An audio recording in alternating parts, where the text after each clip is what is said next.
are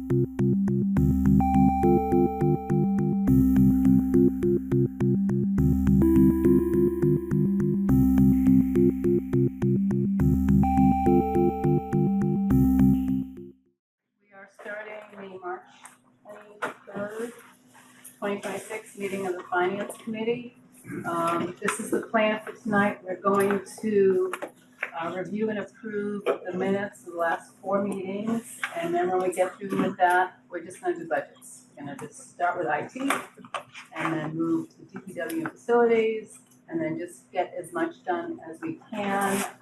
And if we've done all of the budgets, then we'll move over to the discussion of the warrant articles, and we'll do as much as we can tonight.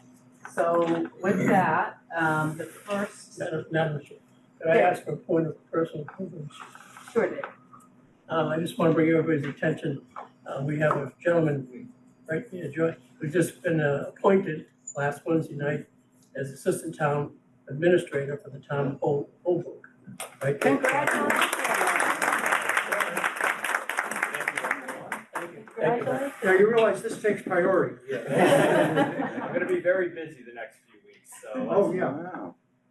Good for Thank you. you, everyone. Good for you. Good luck with that. All right, the minutes of March 9.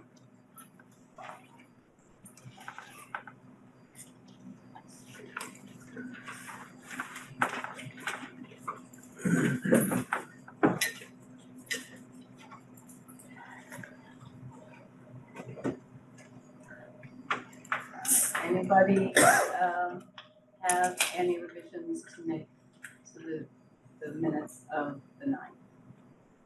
Any corrections?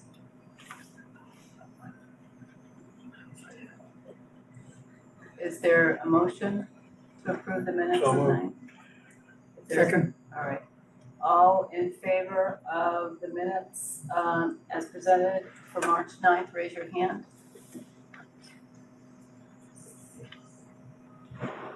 Unanimous. All right, March 11.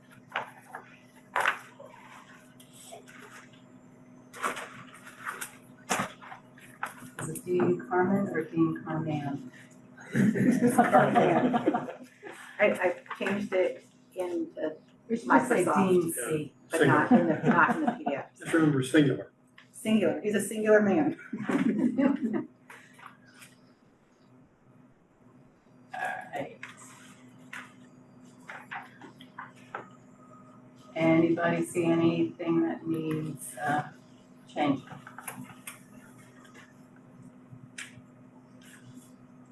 Is there a motion to approve the minutes of March 11th? So moved. Second. Alright, all in favor, raise your hand.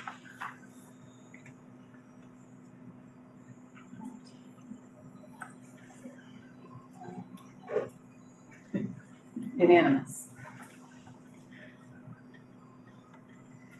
Next is March 16th.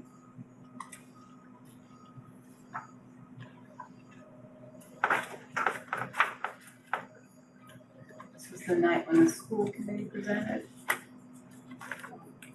Does anyone see any revisions needing to be made to the draft minutes of March 16th?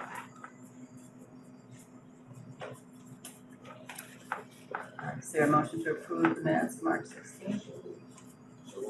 Is there a second? Second. All right, all in favor, raise your hand. Unanimous. And lastly, the minutes of last Wednesday, the 18th.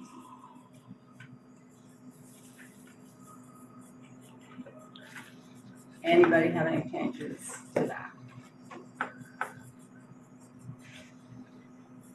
Is there a motion to approve the minutes? So moved. Is there a second? Second. All right, all in favor, raise your hand. Unanimous. All right, thank you. All right, budgets. IT, All right, take it away, Philip. okay. So this was first of all, if anybody needs the revised sheets that have the salary, the cyber stuff broken out, anybody need one of these? Actually, there's two pages. So we had a bit of a discussion last time, and there's some good news in the update here, which is the taxation total will not change. And basically, once Jim got back, Jim and Julie and CIO got together and figured out how to deal with the budget gap that we were describing before. So, so I don't want to redo old ground at all. I'll try to, explain what's been going on. So, you've seen the budget, the updated budget sheet, which breaks out the cybersecurity items and obviously the cybersecurity manager. We heard from the school budget that there's a couple of school IT positions going away, and there's one that's frozen right now. So a support desk, help desk person is going away, and the deputy director of IT is going away, and the network manager, which will become the assistant manager of network services, is frozen right now, but I expect it will be unfrozen either way, however it goes Saturday, that one is going to come back. So, that's unfortunate about the deputy director, but that's where they are. I did get breakdowns of, what they're spending on software maintenance.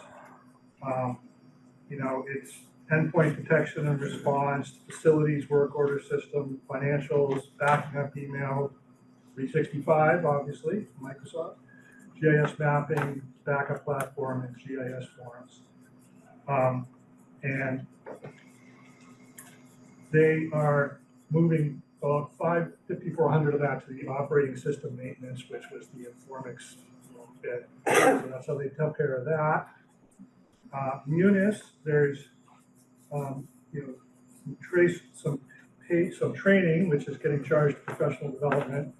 The biggie is the $279,000 for the subscription renewal, and they're going to move about $45K of that over to professional services and consulting. And then there were the things that we said, well, what about OpenGov? That's $123K. They're going to just build it internally. It'll be without any consultants. That'll just it'll be slower to get it done. The one meeting, which was $20K, the town manager will cover that. And the 3600 for E911, they said they funded that elsewhere. Paul, you had asked about getting an actuals report. I did get one, but one of the issues is it shows Munis as having not being spent at all, but it's all been paid. It's been paid by the CIO. It's been submitted, but it's in that workflow that Charlie and others showed. So it's there. So looking through it, though, it looks like they're spending the money. So I'm trying to think of this. Talking about a bunch of the line items. The offsets are, combination of half the cybersecurity manager, retirement costs, health insurance costs, and water and sewer, just those offsets. And then capital projects, we talked some about this. We talked about network resilience, student devices. So yeah, so with that, I think that kind of covers it in terms of what we're doing. So at this point, I will move the IT taxation total of $1,339,572. Second. Charlie, second. Okay. Second. Okay, great. Okay, questions on IT?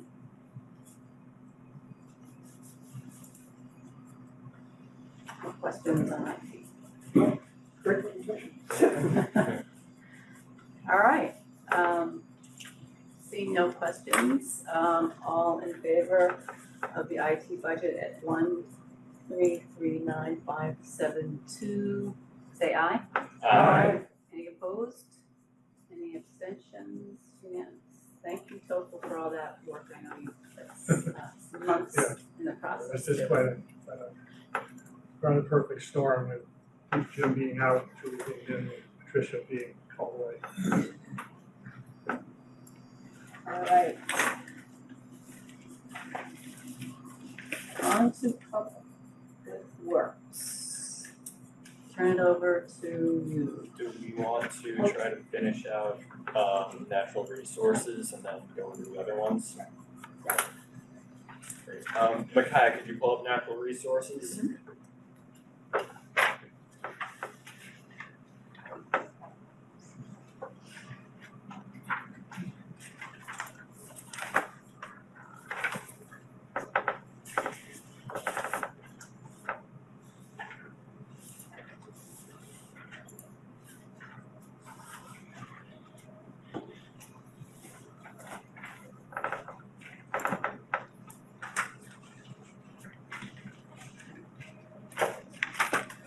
All right.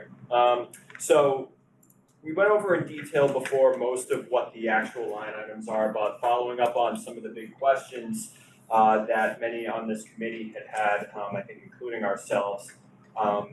We'll just start off the question about the tree pest management. So we did forward that question to the director about supplementing basically what was cut from the line items with monies from the Trees Please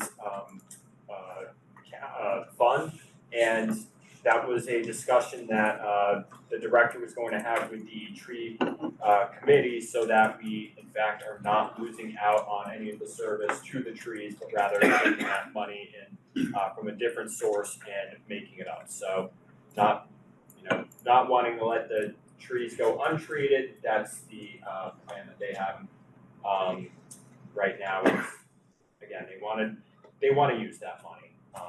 Haven't had it confirmed yet, but again, that is the intention. The Trees Please fund balance is $461,375. And then the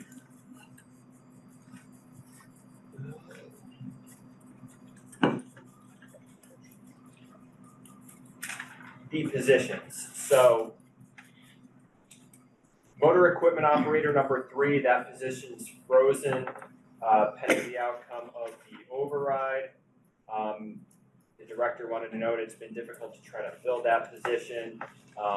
They tried hiring somebody, it didn't end up working out. They're still looking, and basically what the consequence is of not having the position open is the backlog just gets longer on the how long it takes to essentially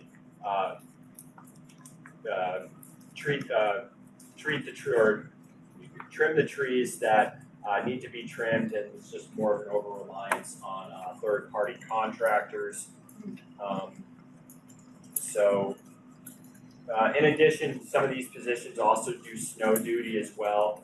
They keep the sidewalks cleared during the winter events. So again, not having staff, that's just an additional strain, and it takes longer for, again, services to be performed, whether it's trimming trees or any of the other services like clearing snow, just takes a little bit longer. So, with that, we'll, I guess we'll make I'll make a motion to approve the budget, and then we can open up for discussion if we so choose. So I'll make a motion that we approve the budget. Taxation total $1,940,817. Second. All right, questions on natural resources? Sophie? Did we get an answer? I think Caroline was maybe asking HR, I'm not sure, but the motor equipment operator 3, the fact that the step was brought down to a 3 when it was a 4 before, but the money has gone up in the line, I think, or something like that. I think she was looking into it, so I don't know if you guys did too, or She asked HR. I think she was going to, so I don't know. that would change anything, or if we just wanna vote it and then. I don't recall, if I missed something, I'm sorry. No, I think, cause she said she was gonna ask her, I mean, she and I talked about it afterwards, that she was following up on it, HR, so. She's not here to. Right, so. Well, when, if she's here on Wednesday, we can ask her, but I don't think it should hold up this budget. You're saying that the step went up, Well, but the there was- salary went down. Right, the step went down, but the salary went up, or there was some, it just wasn't making sense, and she noticed it too, so both of us noticed it, and Well, my suggestion is to vote on this budget if Carolyn is in on Wednesday and she has information that changes our mind. And in the meantime, Jordan, you might want to speak to Carolyn just to say, do you have that information? Absolutely. Josh? Thank you for looking at the vacancies. Do you have a sense of like how many of the previous 12 months those were vacant? I thought he said that. The tree climber, it's been a long time, and it's such a hard time filling that position. Yeah, I think it's one when we looked back, it's been one it's kind of the situation that I just described, like it's hard, like It's hard to fill. it's hard to fill, they might have somebody that's there for a short period of time, then it doesn't work out, and then it ends up remaining unfilled, and we often won't see that in the budget reflected because it doesn't actually, that person's not actually in the position long enough to make it into a budget book, was my understanding. So, yeah, these positions, they're very difficult to fill right now, especially in the greater Boston area where, you know, the demographics are difficult to support workers in this field. Okay. Other questions on natural resources, Sophie?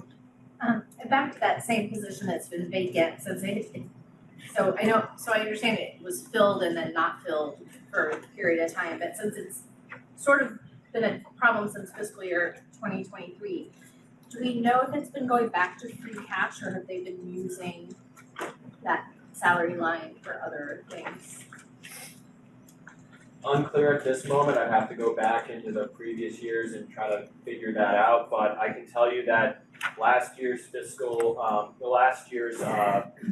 closeout, they only ended up using $90,000. DPW totally only ended up using $90,000, and that ended up coming out of Public Works Administration, and that was to cover the additional fees for to close out the highway building. Thank you. Other questions? All right, there's a motion to approve the natural resources budget at 1940817. All in favor, raise your hands.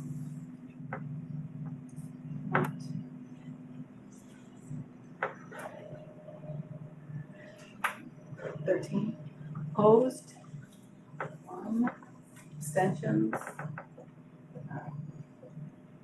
Carries 13 to 1 to 0.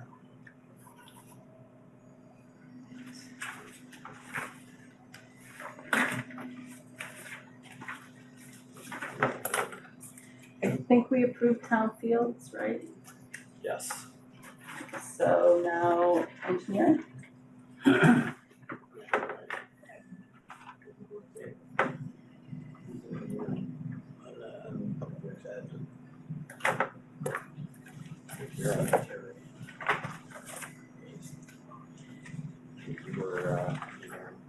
Yep.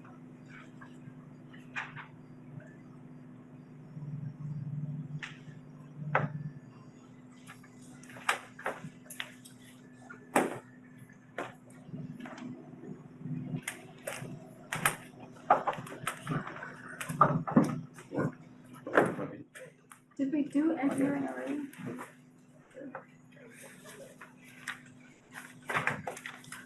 We did do engineering. Yeah, we did. We did it on March 9th. It was 3 minutes. Alright.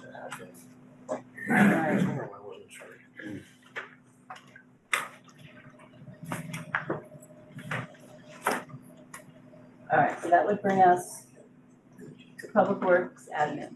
Micaiah, do you mind bringing up the PowerPoint? Yes.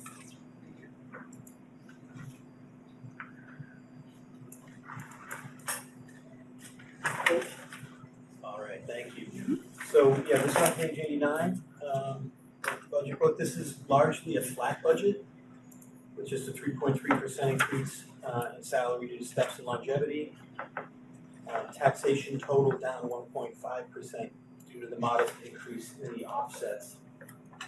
You see overtime is significantly budgeted less, partly because of it's what they've been asked to do. Office supplies also down 10%. In terms of staff, no vacancies, and you can see on the page 91 the longevity for the director and for the recycling coordinator. The 0.37 offset is due partly to RDP funds. This is funds that we have access to through the state because of the programs that we run, and also some of the modest fees that we collect at the recycling center itself. And so, not a ton of surprises here, certainly in my eye. And so I would make a motion that we approve the taxation total at $349,940. Second. Questions on Public Works Admin, Sophie? A couple questions on contracted services. Can you remind me why the budgets are so low given past high actuals? I haven't gone back to the actual books, but is that normal or was there a particular reason? And I'm sorry, but I had a note on my on the high points. So this is related to the new building.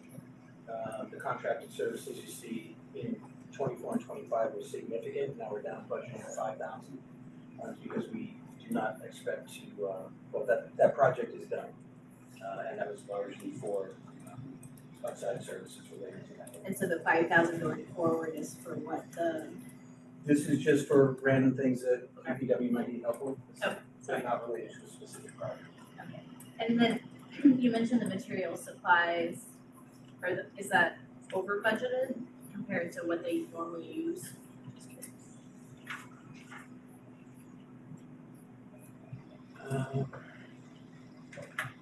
Some more than twice past actuals. Yeah, I think we're looking at year to date right now. Bless you.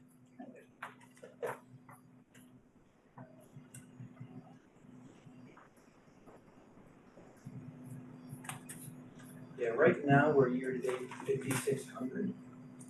Okay. And so I think that is just, 56% at this time of the year. There's no expectation that they'll go over, but I think that that's just got a little bit of flow in it. All right, thank you. Other questions? All right, we have a motion, it's been seconded, to approve a budget of 349,940. All in favor, raise your hand. Unanimous.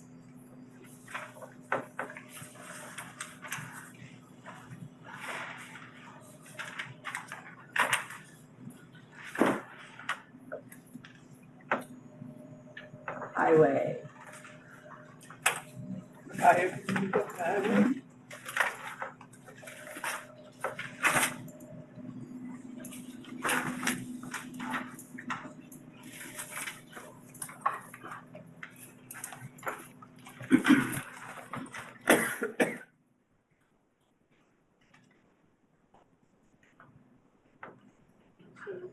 Again, this budget overall will end up a little less than last year, the taxation total.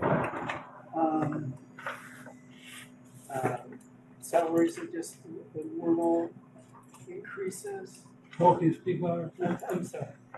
The salaries are just the normal increases. It has the 10% approximately the cuts in expenses that the town manager has talked about.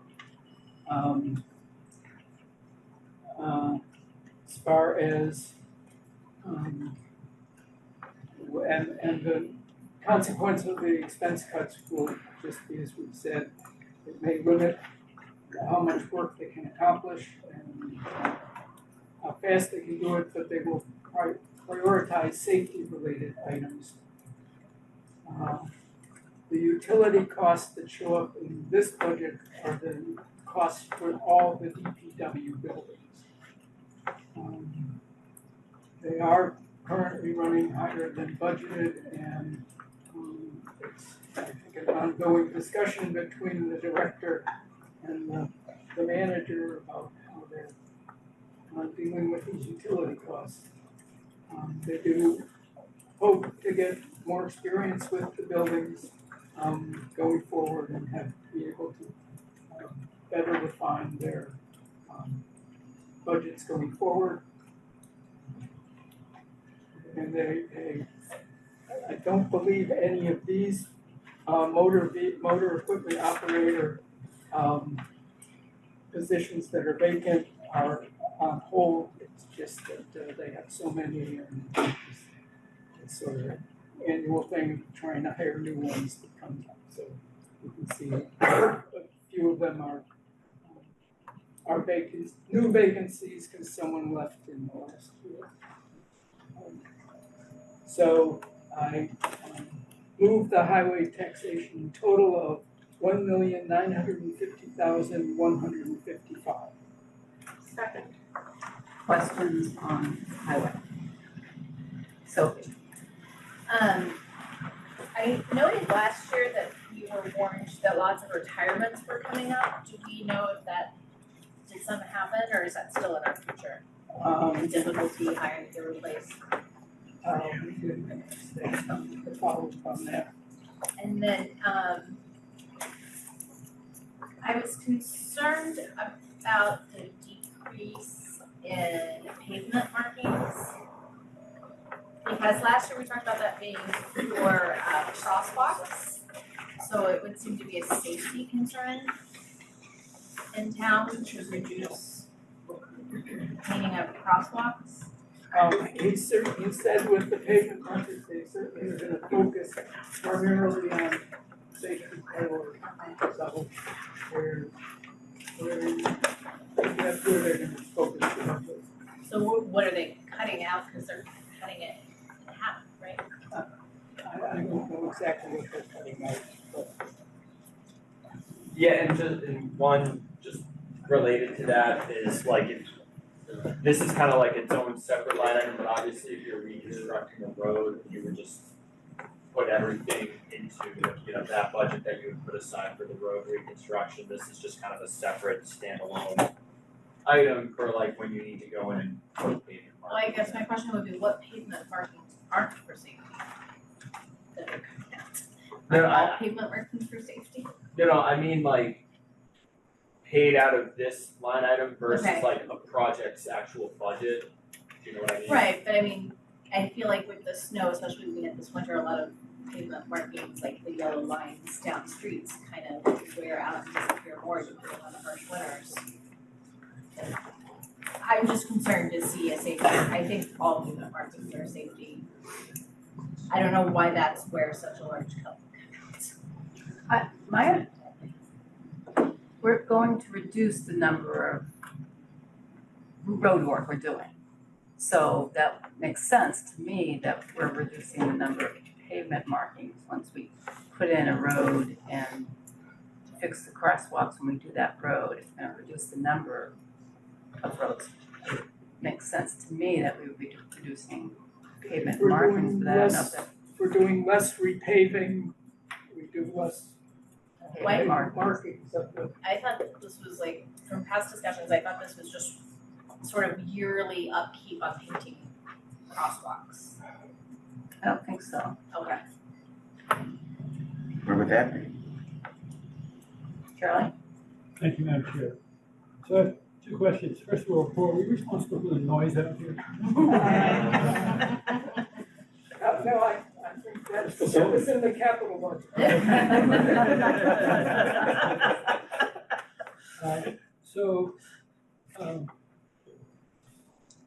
this is, I'm looking at the vehicle fuel budget here, which goes down, but, do you know how we're accounting for fuel used in snow removal?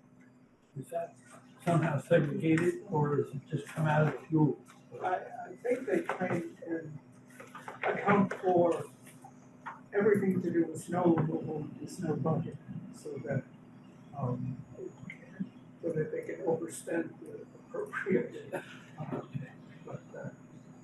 But I can't say that for sure. Yes. Thank you. Sophie? Just following up on that, with the increase in fuel prices, is that Yes. sustainable? I'm sure that none of these budgets have taken that into account. I guess we should ask the manager. It would be a week out of date now if they're talking. Plus, who knows what next week's gonna look like, right? Yeah, the war zone. Other questions on the highway budget? I have one. Yeah. I'm sorry, I feel like I'm dragging this out, but if I go through the whole public works budget, I think there's 62 FTEs, something around like that, and there's 8 vacancies. I could be wrong, because I just don't look it now. So, and I can't really compare like 25 actual to 25 budget. No criticism of public works, I wish I could do, more and stuff like that, but I'm just questioning whether it makes sense to kind of have that buffer in there. Again, like Sophie's question, if they've got a lot to do, and I'm sure unexpected things come up, but maybe they need that wiggle room. But if it's just gonna get carried over as free cash next year, then I think that, given that we're cutting one person out of the whole town budget and 16 people out of the school budget, it seems like something's a little skewed to me. Yeah, I mean, part of it is the turnover there, and we can, Right, I mean, given a roster of 62 people, you're gonna expect some churn, and you might expect, you couldn't multiply 62 times 12 and get the number of months of salary you're gonna pay. Maybe, there's some percentage of churn, so I'm just wondering if it makes sense to budget that total amount of churn, kind of. And maybe it does, My understanding is that the director has been trying to fill these positions. No, I'm sure. And is now, as I understand it, it has improved the hiring situation, hasn't he? Or, he seems to be a little more successful in filling some of these Right. positions. I mean, my questions are not a criticism of Public Works or the director or no, I anything. understand. What I'm I saying is that I don't, in this budget, the whole budget, I'm not sure that we're seeing vacancies from one year to the next is reflective of a desire or an ability to really keep those vacancies as much as he's been trying to and has hired, but they don't last or they move on, or for whatever reason they're not the tree Right. climber that. I mean, no, again, so like there's a motor equipment operator 3 that's vacant here, and a motor vehicle operator 2 that's vacant here, 2 motor vehicle operator 2s that are vacant here. So they kind of overlap with what was happening in natural resources also. I don't know how interchangeable those people are, or, Josh, can you not put your hand on your mouth? yeah, I don't know how We can't interchangeable, hear you. I don't know how interchangeable the roles are. I just don't know whether, I'm just asking whether it might be nice to say, put $150,000 back into our budget somewhere. Or save $150,000 from our budget somewhere. It's like, every year, there are a few vacancies, and it's like different jobs, different years, so yes, it would make sense if, it's like, they always know that they're gonna have 3 vacancies, they don't know what job it's gonna be, they put all the jobs in the budget, so I don't know which way we can handle it to, but as you say, if the person could be moved between from highway to trees and whatever, that would certainly more efficiently run the department. Jordan, do you want to add something? Yeah, and just every year we ask that same question, vacancies. I think it's probably the first thing we ask, and the answer is Basically the same as same answer that I've gotten the past 4 years is we'd love to have every position filled so that we can rely less on contracted services. We'd love to have the positions filled that way that we can better address the workload that we get, and related to snow, a lot of these positions plow as well. So again, it's just my experience trying to fill these positions is they are difficult, and it doesn't help when take a look at the salaries and whether you think you can live on that in this area. That's largely one of the biggest driving forces is you hire somebody and then there's another town maybe closer to where home is, or something similar to that. And that sounds overly simplified, but that's really the truth of it. It's becoming more and more difficult to staff these labor positions. But again, you'd much rather have them filled than not filled. And they always, if you go on our website now, you can and you look at the employment opportunities. I think every time that I've checked in, actually, funny enough, position start posting date, you can see for motor equipment 2 operators, it was posted July 1st of 2024, and it ends in the year 9,999. So they're just hard to fill. That's my hard point. to keep people in. It's 2 of them are 150,000, let's say, and if you put in benefits, it ends up being 200,000. If you multiply times 3 years of override, that's 600,000. So it could have an impact on. Again, I don't know if anybody else, if that resonates with anybody else, but it just. But then you have to subtract the overtime that we're paying, if we can't. Maybe, I don't know. I haven't seen like a 20, I don't know, that's what I'm asking, I don't know where we come. To some extent, it would mean increasing the contracted services lines through. But they've been operating with all these vacancies, so they've got all the contracted services to accomplish what they're doing. Carolyn, then Annie, and Sophie, then Charlie. So one of the things they're trying, if you haven't already, you might have already said this, is to train their staff. But I agree, from my perspective, they should be pulling that money out of salary and putting it into contract services. And then, like most industries, maybe what we need is somebody to start a business that where all of the employees live way outside the area and towns contract for them. And we pay a premium because we're not paying benefits to them. But then you put the money in contract, and that's where it lies. Because the reality is people aren't willing to commute in day by day to a job that's on site from New Hampshire, which is about how far away you have to live for these jobs. That's my 2 cents. Annie? Well, just to suggest that if you took all the vacancies that we normally have and you said, okay, we're gonna make some vacancy allowance and we're gonna take that out of the budget, what you're doing is hampering the department's ability to get their work done using contractors and overtime. I had a long conversation about this with Fred Ryan at one point because the police overtime budget was so huge. And he's like, it's cheaper for me to pay my officers overtime than it is to hire new positions that come fully loaded, et cetera, et cetera.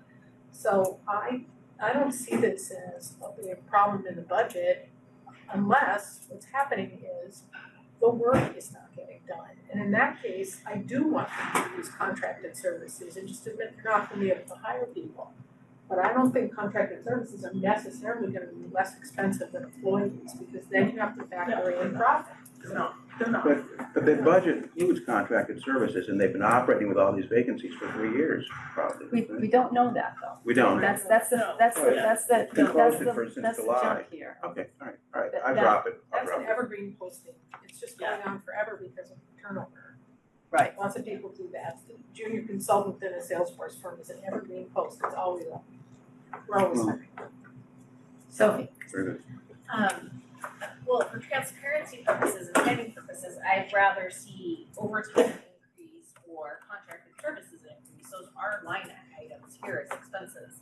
So I'm just looking compared to last year's budget, maybe not the exact position, but at least the title of the positions have been vacant also in last year's budget. So presumably when we see the actuals, I mean, that includes actuals for contracted services or overtime to do the work that was vacant before. A question though is on, this year, there's a motor equipment operator 2 and then patch written next to it. And I don't know if we know, why it says patch next to it, but I know that, last year's budget, there were, I think, only 7 operator 2s, and this year there are 3 in the budget, so did we actually increase by an FTE? And I hadn't looked into detail at this before now, but this discussion prompted me to count the little Roman numerals and see where we were. So the first question is, what is patch? I've got it here, Paul, do you? Patch refers to, this is a position that works on, actually, so patch, like patching potholes, works on the pothole crew. Okay, and he seems to have been on the, I mean, there is an O'Connell on last year's, just not in the same spot, but there is an extra motor equipment operator 2 in this year's budget compared to last year's budget. Does anybody remember us adding a position, maybe in reclassification and all that? There's no position in here where there isn't, or that wasn't budgeted in 2026. I'm counting the ones that say operator 2 in the 20. Yeah, I know, but I'm looking at the column that is the FY 2026 budgeted salaries, and there's nothing there that's 0. Well, I don't know where the difference is then, because I'm counting the ones that are job titles, motor equipment operator 2, and I'm counting 1, 2, 3, 4, 5, 7 last year and 8 this year. If there's a reclass, the title can change, so. Possible. Lots of possible. That nobody remembers us doing that. Yeah, it could have just been a reclass. But there's no 0, which usually is what you would see in the previous budget, it's a totally new position. Charlie? Thank you, Madam Chair. I think that Josh generally has a good point, but this is a stochastic process. You can't predict when people are going to leave or how many or what positions. But the money that's available from these vacancies, in my experience, I'm not speaking of this department particularly, but other experiences I've had, they go to the fact that sometimes you have to hire people at a higher step when the replacement comes in, just to get the person on board. Sometimes it has to be spent on outside services, as has been noted, or overtime. And also, I don't know if it's still the case, but sometimes the town has had to pay recruiting fees. So all of those things have been funded by money not spent on vacancies. I think, but the question of what the duration of the vacancies are and how many there are and what departments they're in, we should go to the Human Resources Department and get a report. They have computers, they have all sorts of data, and just find out, get a matrix by department, by month, by year, what the vacancies are and how long they last. I mean, that would answer the questions that Josh has raised. Carolyn, can you touch base with Karen? Sure. Try to see. One of the things we're gonna talk about when we get to health insurance and some other things, but yes, I great. can ask her to do that. Molly? I just wanted to add one point that came up, in this conversation around, in-house and contractor. Things are tough all over, and these jobs are hard to fill for the contractors as well. I know that the director had expressed, I'm not sure, I think this is later on in the snow and ice budget, an over-reliance on too few contractors because they just can't get, even when they're trying to sweep the pot, they just can't get folks in, so. It's a good point, but it's a complicated picture. Alan? It looks like this year we have a crane operator and 12 motor equipment operators. And next year, they look like they have 13 motor equipment operators, but I don't see a crane operator. So same number of positions, but not the just same. one's been changed. And it's the same day. Note on that, Al, it sounded, we did ask the director about that, I think the EMI, the motor equipment operator 3, the crane operator turned into a motor equipment operator 3, and that position is more dedicated to cleaning of catch basins. Here's that answer. Other questions on the highway budget? All right, we have a motion to approve the highway budget at 1950155. It has been seconded. All in favor, raise your hand. Unanimous.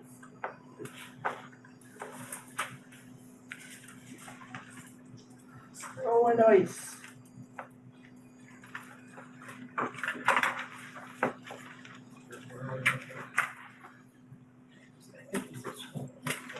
Our level of funding this is we've been doing for a number of years. So as the manager said the other night, it's approaching $800,000 for the current fiscal year overspending, snow and ice. But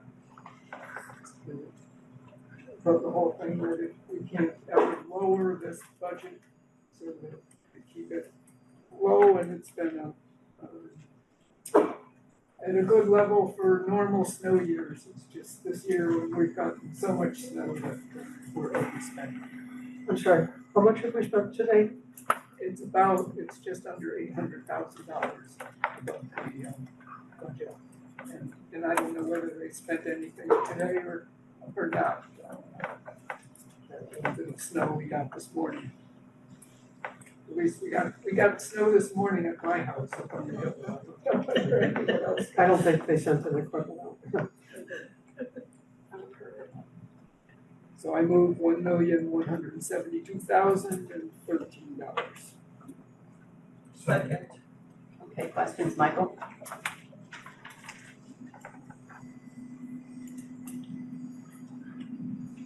Michael? No. Annie? So in the past, part of the reason we can deficit spend with a snow and ice budget is because we are allowed to then budget to pay for it in the following budget. So why are we relying on the reserve fund this year instead of increasing this budget to cover part of that deficit? Do you know? If they ask the manager, he's in the process of doing his whole juggling of money. Because I thought we were worried about the reserve fund being inadequate this year. Yes, we are. It may turn out to be, but the reserve fund, if the transfers are inadequate, the reserve fund is the next natural place to look to pay for any I overage see. on the budget. Transfers between budgets could cover I don't remember seeing a case where we covered the snow deficit in the next fiscal year.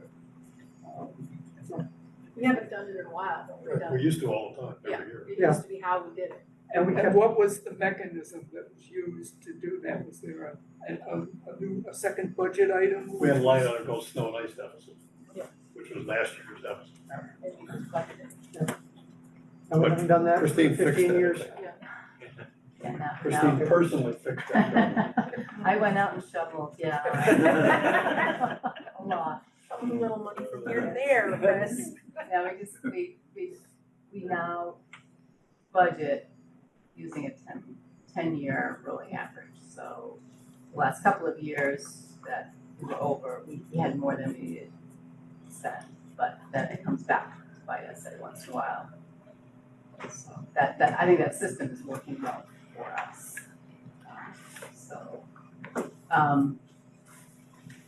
My question, Alan? So the $800,000 is the amount of snow and ice money that has been spent to date? Correct. So we've got at least almost a $400,000 surplus. No, I think. No, No, I'm this is sorry, above. it's above above. Okay, well, that's, Eight hundred thousand above, so it's more like almost 2 million. 1.9. Okay, that's, yes, I'm sorry, yeah. Other questions on snow and ice? Alright, all in favor of the snow and ice budget at 1172013, raise your hand. Unanimous.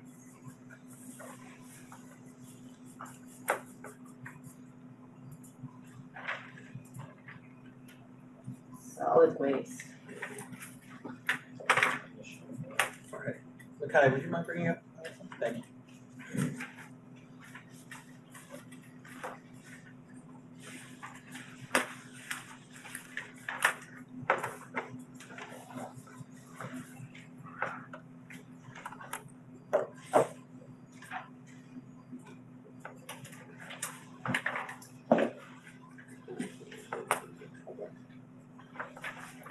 Thank you. So this is page 97. You'll see this year there's a new breakout of the line items. And this is instituted to better track the new contract with waste management. Price of recycling, we now have to pay to get rid of the recycling. And I think it's declined by a significant amount. We're paying approximately 70% more per ton for recycling than we expected to at the time of bidding, so you'll see that reflected in the numbers. Recent audits show this is some good news. Our contamination rate is just 3%, so when people are recycling, they're actually doing it much, much better than even here in towns. 3% is almost unprecedented. It's super clean stuff, so if it were dirty, then we would be paying even more to get rid of it. So that's a good thing. We are seeing tonnage go down just with the new cart system. So the early trends are showing that we're actually throwing out less as well. That's another positive trend. Despite this is going to be a significant hit on our budget year over year. Next slide, please. Oh, I'm sorry, one second. So the organics diversion, I put that at the bottom. This is something that is, certainly for my time on the Zero Waste Committee, but Director Rodemacher sees this as well. This is the trend, the organics, the composting. This is the heaviest, wettest stuff in our waste stream, which makes it the most expensive. So as we think to the end of the waste management contract, 4.5 years from now, how do we wrap in potentially curbside composting, somehow diverting this from the waste stream? And Medford, for example, is doing now composting, pickup, and recycling every week, but trash every other week. And that is a significant driver down of the cost because the hauling is a huge portion, as we'll see in the next slide. I think I have my new prescription. So we'll see here that the lines. Oh, did this not? I'm sorry, I updated this last night with a snapshot from last year's budget, so you could see how it differed. But basically, we've broken it out into solid waste, which is solid fill disposal. This is stuff, roadway sweepings and such that we dispose of. Food scrap programs, the hazardous waste collection, and the material supplies used to run the recycling center. Those are all subject to the 3.25% growth cap, as explained in the FY27 budget explainer. And if we go down to curbside collection, we have waste hauling. That includes yard waste. So that's our the cost to haul. That's the trucks to take away the yard waste. We don't have to pay to dispose of that anymore, but we do have to pay to dispose of our recycling. So it's kind of a wash in that way. So first line waste hauling is the trucks. Trash disposal, that's the tipping fee that we pay to get rid of our trash up at the Wheelabrator facility. And then recycling processing, you can see right there, that wasn't a thing before, and now it's $480,000 in the 2027 budget. I know there's going to be a lot of questions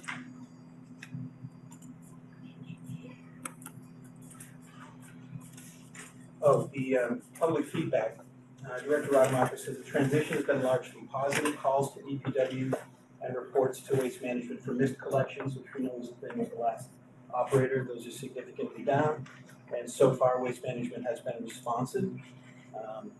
We have asked, what can we do to prepare ourselves for potential future changes to the contract? How do we make sure that we're measuring and getting good reporting from Waste Management? When they tip, they pay by weight, right? And so if we know where that truck had come from, are we able to sort of categorize by precinct, right? Or at least by route, where should we be targeting our waste education policies in the town more? I think it was notable to me that I live in precinct 3 in East Arlington, and I was not happy about getting a very big container, 2 very big containers. We had a small one and we wanted to have to retain that. It didn't work with their trucks. And a lot of folks in other parts of town that I spoke with said, I want the big one, I don't want the small one. But understanding how much we're actually throwing away, we have access to the data from Waste Management, and we've asked the director to think about categorizing that by section in town so we know where should we be targeting our education resources. So that's something looking ahead. So with that, I'll open it up to questions, but I'll make a motion to approve the curbside collection total of $5,390,071. Second. Rebecca and then Altossi and Ann. Thank you. I know there was discussion if the override fails, that one of the things that they would drop is making the yard waste less frequent.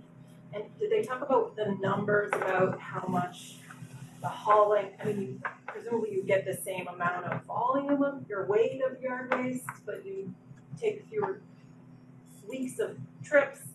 Did they talk about the specifics about numbers of how much we would save? It wouldn't be as frequent as it is now. Yeah. It would significantly reduce. I think they would end midsummer, so they would do sort of the spring crush and then the fall leaves. But those trucks come around, they go somewhere different, so it's really the cost of the truck. But they're not gonna mix it in with regular trash and then throw that out. So the disposal, the dumping it in the compost facility doesn't show up on here? The waste hauling, again, it's the cost of the truck. We don't have to pay to get rid of the compost. I'm sorry, the yard waste. Yeah. But we do have to pay for the truck to get it out. And did they have a number for how much we might save if That's the override fails and we have to do that? I only knew that it was gonna be the midsummer, but I don't have a number I can follow up. I was just curious, yeah, thank you. Thank you. You don't know if there's an estimate of how much less yard waste we're throwing away with the new contract? Is that your question, Rebecca? My question is if they had to go, there was this plan that if the override fails, then we'll have fewer weeks of yard waste pickup in order to save money. And my question was, what's the guess of how much money we save by doing that? I think that's on the town website, yes. How much money it is? Yeah. What was that, Altossi. Amy? I'm sorry. I think it's like in the code list on the town website. I could be wrong. I was just curious, do you have a per ton cost of disposal of trash and a per ton for now disposal of recycling? It's a moving target, certainly for the recycling, because it's based on commodities markets. What we can recover from the material that then offsets the cost. I did get a copy of the waste management contract, and I have to say, I'll share it with you if you want to see it. I was unable to confidently prepare myself for a question like that because these are very complicated formulas that determine how much we're paying per ton, and this is something that is going to be rolling over the course of this contract, not just because of outside market forces, just because of the way it's going. It'd be interesting if we're paying $90 a ton to dispose of waste. It would be interesting to know if we're paying like $30 a ton for disposal of recycling. You know, it still makes sense, but, okay, thank you. Annie? So, do you have any idea why we were able to drop the budget for trash disposal by almost $400,000? Because, what was that? So trash disposal. Yeah, it's 979407. So that, we used to have to pay to dispose of our yard waste Okay, with the last contract. We don't have to. you don't have to now, so that's it. That's it, yeah. So there's like an $85,000 difference overall Mhm. between last year and this year. But you can see. Yeah. Yeah. So we have recycling where we didn't, and we have a savings on the yard waste. Or yard waste, so somehow. Okay, and just side note, you can get a small container for your trash. I ordered one, they sent me the big one anyway, and I kept it. I said, "My back, I made I him said, soak it up." that's it, whatever. Grant? Thank you, Madam Chair.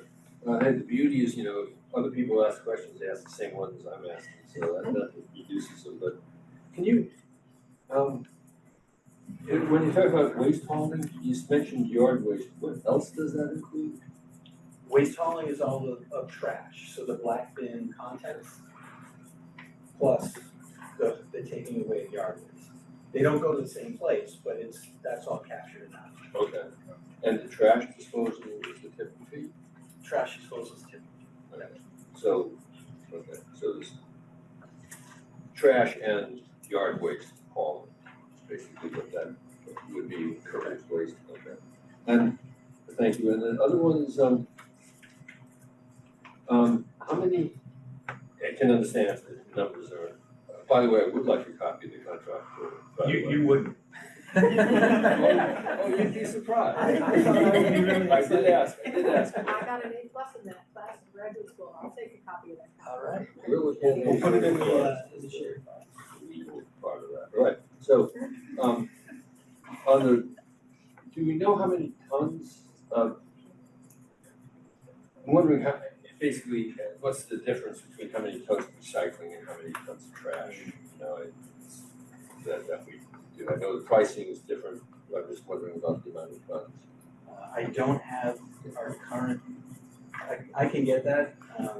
As I mentioned, the director said that the trends are going down with the new containerization. And I'm trying to. I can appreciate not, not an exact number, not being able to get an exact. No, but we do have, so zero waste, and we have it here.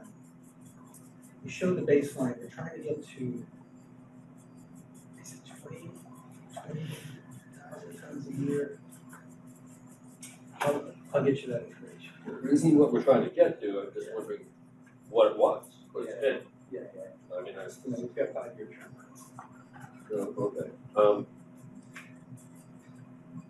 All right, thank you. There was another question there somewhere, but that's fine. I may come around to it again. Somebody else may ask it, so thank you. Other questions, Sophie? On the food scrap diversion programs, I think last year we were told we were at capacity, so we weren't advertising for any more, and that we were collecting about 39,000 that goes to a revolving fund and it goes to offset some of Charlotte's salary. Is that still Collecting 39,000. Well, it's a money collected goes to a revolving fund, and that was 39,000 in that revolving fund, but do you know what revolving fund that is? Recycling. It's the recycling revolving fund. That's the 0.37 offset the RDP and the. Is that, okay. Okay. And is that still the same, are we collecting, so it's at capacity, we're not looking to add more? Actually, that's one of the things, in addition to the summer yard waste, would be the posting program, the feed Fido bins. There's one behind the Right. arena, there's one by Waldo Park. Those would be on the block if the overland fails. So we've asked this question, is how do we expand, because they're incredibly popular for the folks who live adjacent to them. Useful for dropping the fees on heavy, I'm sorry. and useful for dropping the fees on tonnage if it's not going in the trash, so. Yeah. It's like a double. A lot of folks use, and I think it's something like 2,000 households are using private curbside collection, which is a significant number. But I just think it shows that the appetite here is good. Even though 3% contamination rate, our tonnages are going down, we're getting better about the waste that we're putting out there, the costs are still going up. So we need to really be thinking about doing more. And then the state director mentioned that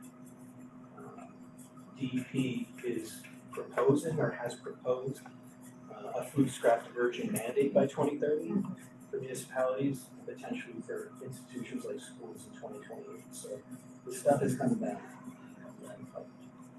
If I could just quickly on that point too, and just as an FYI, we didn't talk about implementing a household scrap in this budget, but just so that this committee is aware, I do know Medford's budget, Medford's curbside collection for composting is Medford population about 60,000. It's gonna cost just shy of $1 million this year, so Arlington, 46,000, do the math, you know, somewhere in between, you know, somewhere 600,000-700,000-ish. So if that, there ever is a mandate, that's a number to keep in mind. So. Just a point of clarification on the voting, what was in the, voting. Now that we have a solid waste total and a curbside collection total, I think that's two separate totals we have to vote on. They're not added together. Yes, I think it's two separate totals. So we need two votes. Molly, would you like to make a motion for the solid waste? We need a vote on the solid waste total and the curbside collection. Oh, yeah, okay. So I made the motion for the curbside collection total. Yes. And I'd like to make a motion for the solid waste total of 290,000. Annie, did you have a question? I was just gonna suggest that given the weight of what gets composted, those 2,000 households that are using private composting are probably dropping our disposal fee a lot. And I'm willing to bet you that if those 2,000 households are anything like mine, you could pick my trash up once a month and it would be fine. Because none of it is food waste and it's a small bag of plastic because I don't need the bin the size that it is for a month's worth of trash. So, can be done. Grant. Thank you, Madam Chair. So I sort of came around to the other question, but I also realized something else too. Would be interested in the yard waste reduction number. I could have asked about it as well, like how much they were thinking. But I'm also tempering that with, well, you know, are they probably concerned if you cut out yard waste collections, then the trash will probably increase because that's where they might put it. Is that kind of a consideration with that? It makes sense. Yeah. I'd still be interested if they cut it, but that's the, what do you call it, the unintended consequence that they may have figured in. Thank you. Thank you. Other questions? Charlie? Thank you, Madam Chair.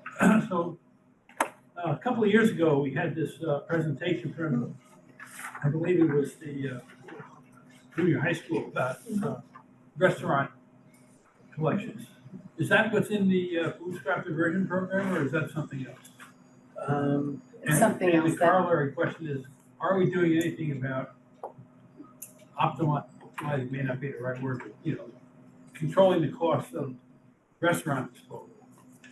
So there was a pilot, town meeting approved $5,000, I think 2 town meetings ago for 2 or 3, I think it was 8th graders. Yes. Yeah. It was 8th graders. What a They program. should be running. Apparently, they ran into a lot of the struggles that even members of the committee do when they do business outreach. There's just not a lot of, even though it's a great idea, even though it's well presented, there's just not a lot of bandwidth. And they didn't get a whole lot of uptake.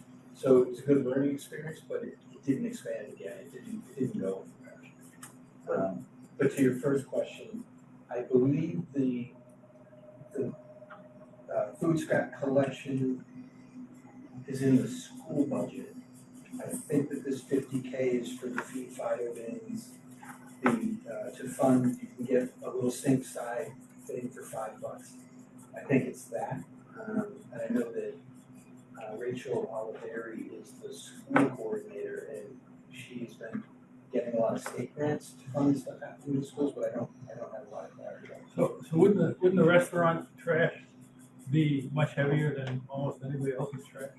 It would be, but they, large institutions already have statewide regs, I think for 1,000 pounds or more per week.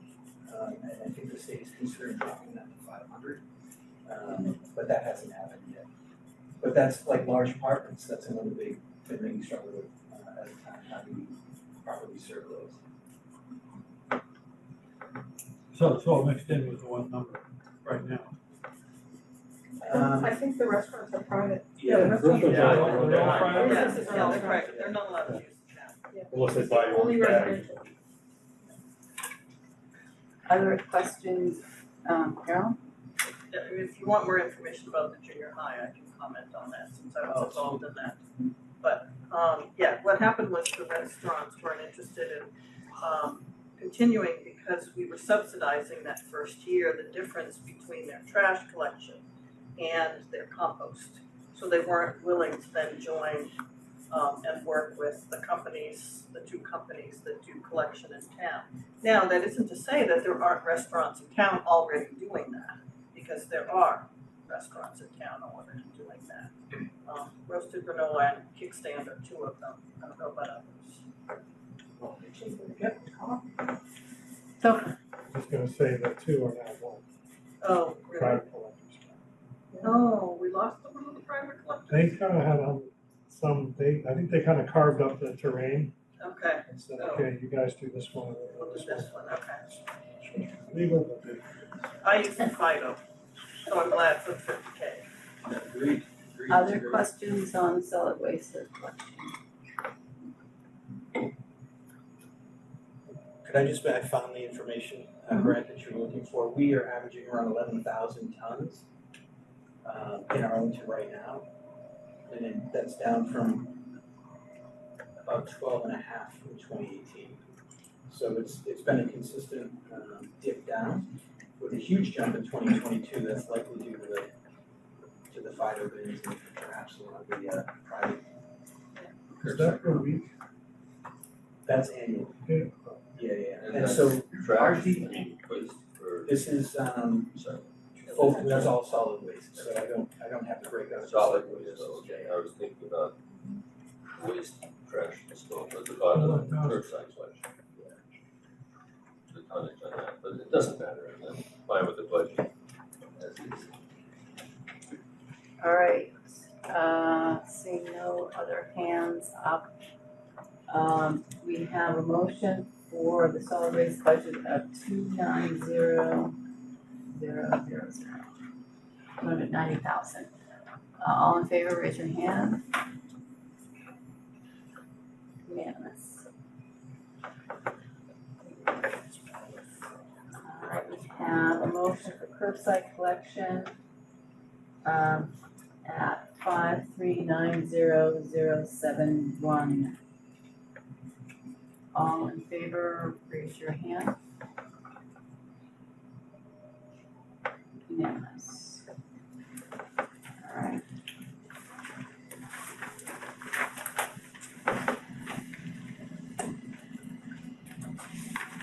Motor equipment.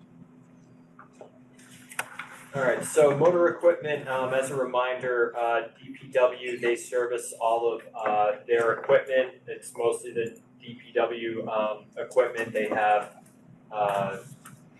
most in-house capability to do really pretty much most of their fleet, which is quite impressive. There's a new facility. If you haven't had a chance to tour the new highway facility, I highly recommend it. Take a look at the bay. It's pretty impressive, the amount of space and just what they have in there to be able to service our vehicles. One notable thing I wanted to mention, one of the big initiatives I think of that this committee has wanted to see out of DPW, the motor vehicles, is some type of sort of fleet monitoring or GPS. It's not something they're currently pursuing given the state of the override, but I did want to give an update on that GPS vehicle monitoring that we've discussed the last few years. again, they haven't really expanded it, again, related to the override. Basically, it's been very helpful. The GPS, really the point of what it does, and what they've been using it for, has been to monitor the progress of snow plowing and street sweeping routes. It's very useful to track if there are any missed routes, and also very good to keep in real time the snow plowing routes, just to see what's being tended to and what needs to be done. And also a neat feature about the GPS vehicle monitoring is it does have basically a computer alert system that reads the engine codes and can sense when the computers in your vehicles, if they ever trip, and basically indicating that there is an error in the vehicle and that it needs to be serviced. So that sends the message back to DPW that it needs to be corrected, and the director has said that that's been something that's very useful in being able to more proactively fix vehicles before a serious problem occurs. They get a ping, they get an alert, and then they can take it off for service. And again, it helps get vehicles back on the road quicker. So, getting to the budget itself.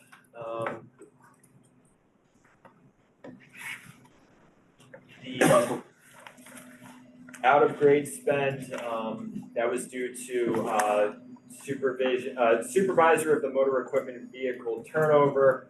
The out of grade was higher than double time, but not the overtime. The longevity increase, there was a increase of 700. The question was, why is it funded at 3,600 when it's usually been higher? And again, it was just a retirement. The training and development, this is one that we asked about. It's budgeted $7,000 annually, but historically it's been spent lower. But this is something that the director is planning to utilize the full amount of. Again, this is the training in the professional development. That's really just to make sure that your mechanics are trained and can service the equipment that we have. The technology is getting as you all can probably know from your own vehicles that you drive, it's quite advanced, and they do get trained pretty regularly to make sure that they have the ability to service it. Contracted services, it's outside repairs. Again, they can do a pretty wide variety of repairs in-house, but occasionally they do find that they do need to use an outside garage for when they don't have the capability to perform something in-house. And then material supplies, this is your vehicle repair parts, and this number I think has been adjusted recently in the past few years. Again, it's just the vehicle prices, a lot of it's inflation, it's tariffs, it's sort of the unpredictability. There's also a lot of price gouging that tends to happen in this market when there's manufacturers tend to have a monopoly over a lot of the parts, and it can be very hard to get third-party off-brand vehicle parts that can be used, and a lot of it's very specialized equipment as well. Think of your snow plows, think of some of your other hydraulics. Question that came in: has DPW been able to integrate police vehicle repairs into your workflow? So DPW has not been asked to do so. If they were asked to do so, they would need to just investigate how it might impact operations. It's really just a matter of, I think we posed this question before, it would really just be a matter of, trying to free up workspace so that, if you needed to bring in somebody from the outside to service a vehicle, if you would just basically wanna make sure that you have bays available for it. Again, it's not something that has come up, that the director has been asked to do, but, if that were the case, that's what would need to be done. Again, if you ever go over to the DPW building, you'll notice that all of the bays, are generally have vehicles in them all the time, so they're getting a lot of use out of the new facility. Again, they can service most of their vehicles, but that leads to them servicing their vehicles and then basically using the facility all the time. Then the water and sewer offsets, again, that's been pretty steady, pretty consistently rising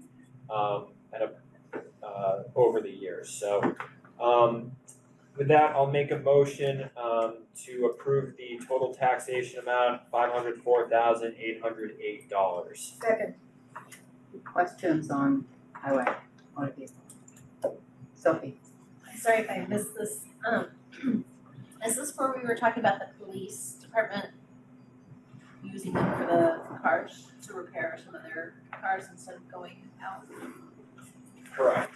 That was the conversation that came up during the police budget. Right, and so when you were talking about the bays, is that what you were, sorry, I got distracted calculating your numbers.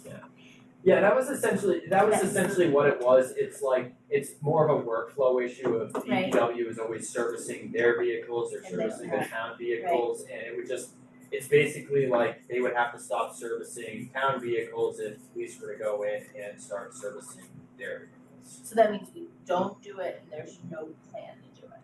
That's my understanding. Other questions? Okay, we have a motion for 504,808, and seconded. All in favor, raise your hand. Unanimous. Cemetery.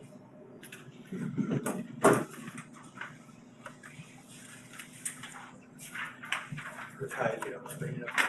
Oh, thank you.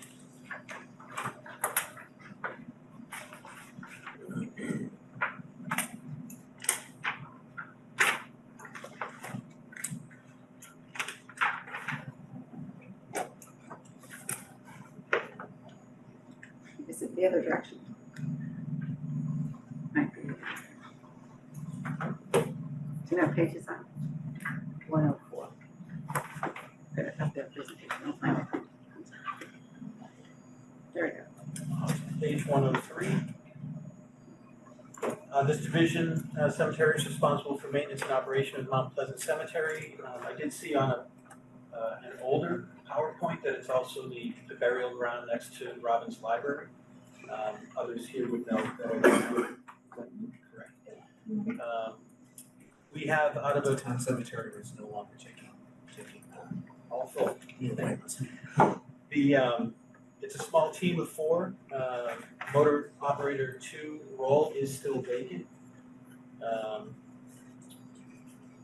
And you see here that it's a roughly 5% increase on the salary line, and that's due to steps in longevity for the supervisor, and then steps in longevity for the other 2, the working foreman and the principal clerk and secretary. Despite this 5% increase, due to an offset increase of $30,000 to account for an increase in our contracted mowing services, we actually have a roughly 6% decrease over last year's budget. Again, not a lot of surprises in this one, at least to my eyes, so I would make a motion to approve the taxation total of $247,280. And happy to answer any questions. Second. Questions on cemetery? I just wanna point out, related to our earlier conversation, motor equipment and operator 2 is vacant, so that seems to be across multiple departments that we're carrying vacancies for the work. Not the same position because they're in the different departments, but clearly we have a problem It's hard to hire for these roles, yeah, and that's why the 30,000 increase in the offsets for mowing is because we have to hire outside contractors. I wonder, is there ever a way to like, because this was also a DPW, right, in the earlier budget, to remove one and raise the salary on another? Like, you have two positions at presumably about the same salary. You remove one, but instead of using the money for something else, just offer more. Would we at least get one hired instead of carrying two positions? That's a good question. I mean, it certainly, I got the sense in my first set of meetings with the director that he and his team being very creative, but are not getting results. So I think continuing to try things, that could be something to bring back. Other questions? Charlie? Thank you, Madam Chair. I think it might be hard to do that because these are all union positions. And they have very, specific job descriptions and grade levels and you have to go through Carolyn and the finance committee to get it changed. I'm just saying, instead of having three positions empty, maybe we could at least fill one by getting rid of one and increasing, I don't know, doing something. Rebecca? Thank you. I'm sorry, I should have asked this ahead of time, but do you know how they decide how much money to take from the perpetual care each year? So, like, how do they come up with the 270,000? Because that seems very conservative that they're only taking out, if they have a balance of 9.7 million. Do you know how they come up with that 270? All I know is that the 30,000 increase was because of an increase in mowing costs that are contracted out. I don't know, you see 210 and then they raised it by 30. They had 2 years of 240, now it's up 30 again. I don't understand how exactly that works. But yeah, the fund, yeah, I shared these, I believe, with the group. The fund balances, the sales of lots and grades is 1.23 million.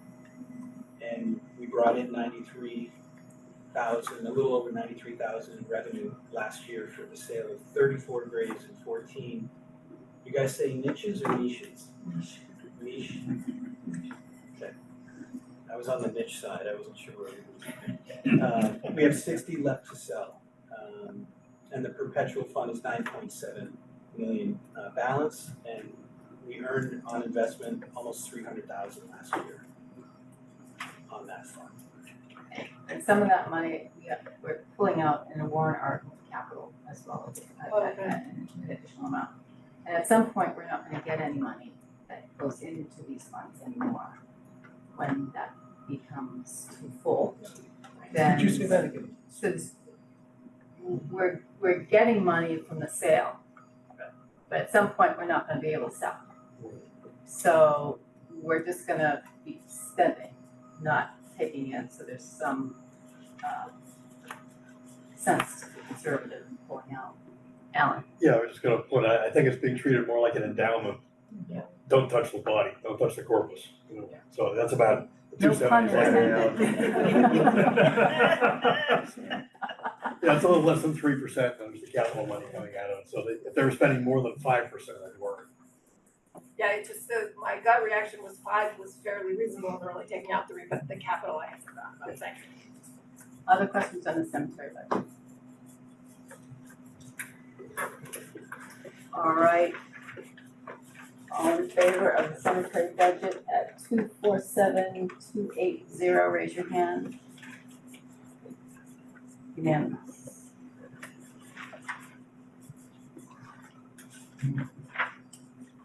Street lighting. 108.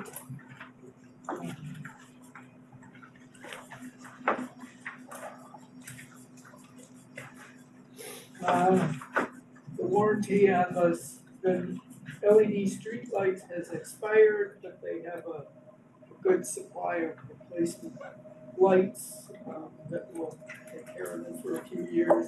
It was a couple of years ago, the capital plan was to replace these lights, I think in fiscal '27, and that has been put off, but they should be okay with the spares supply they have.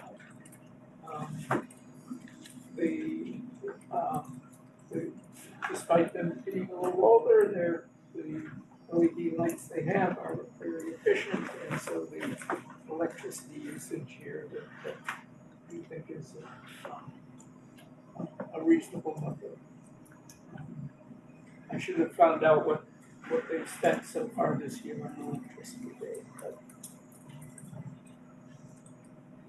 So there's not much more to say about the streetlights, so I move 147,500 for the streetlight total and 112,500 for the traffic signals. Is there a second? Second. Charlie? So how can the electricity for the traffic signals and the streetlights sort of automatically go down? Well, if you notice the actuals from 24 and 25, it seems like this is, it's that we slightly over budgeted in 2026. And we're just sort of adjusting it down to match what the actuals have been in previous years to 2026. Thank you. Carolyn? No, sorry, I thought I was voting. Never mind. We'll get there, Sophie? On the traffic contracted services, we were previously told that the reasons the actuals were so much lower than budgeted was because they were deferring funding projects. Are they continuing to defer? And if so, if they're deferring and know they're deferring, why are we budgeting so much?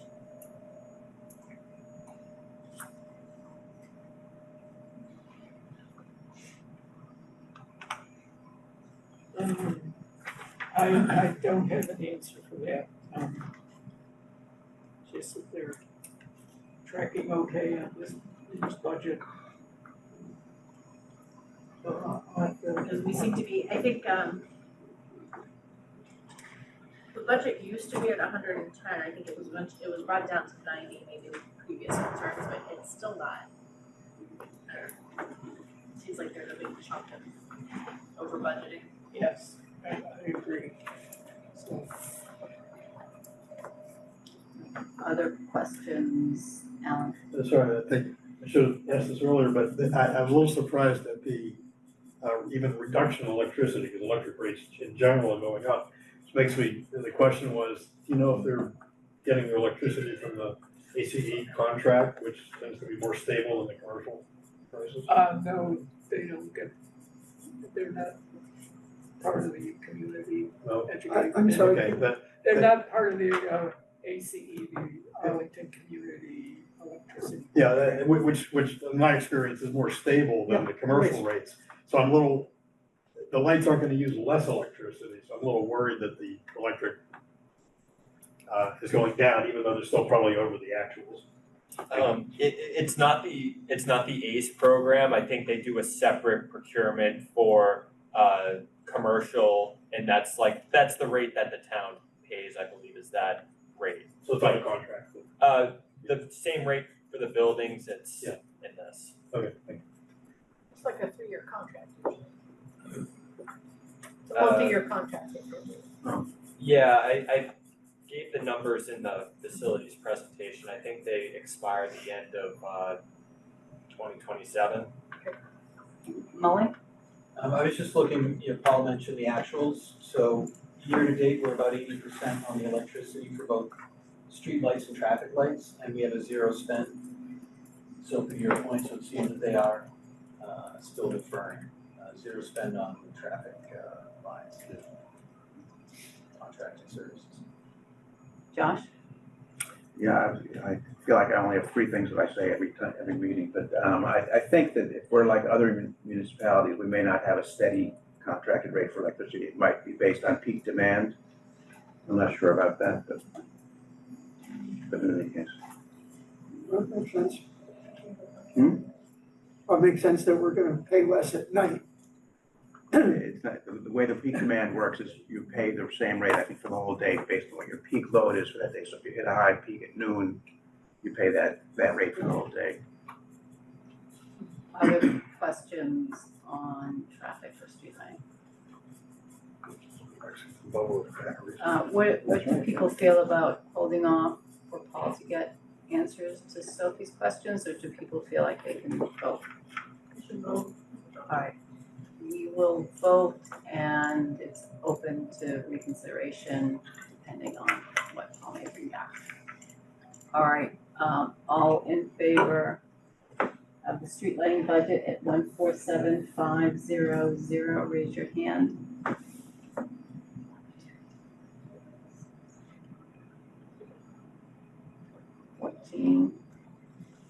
Opposed?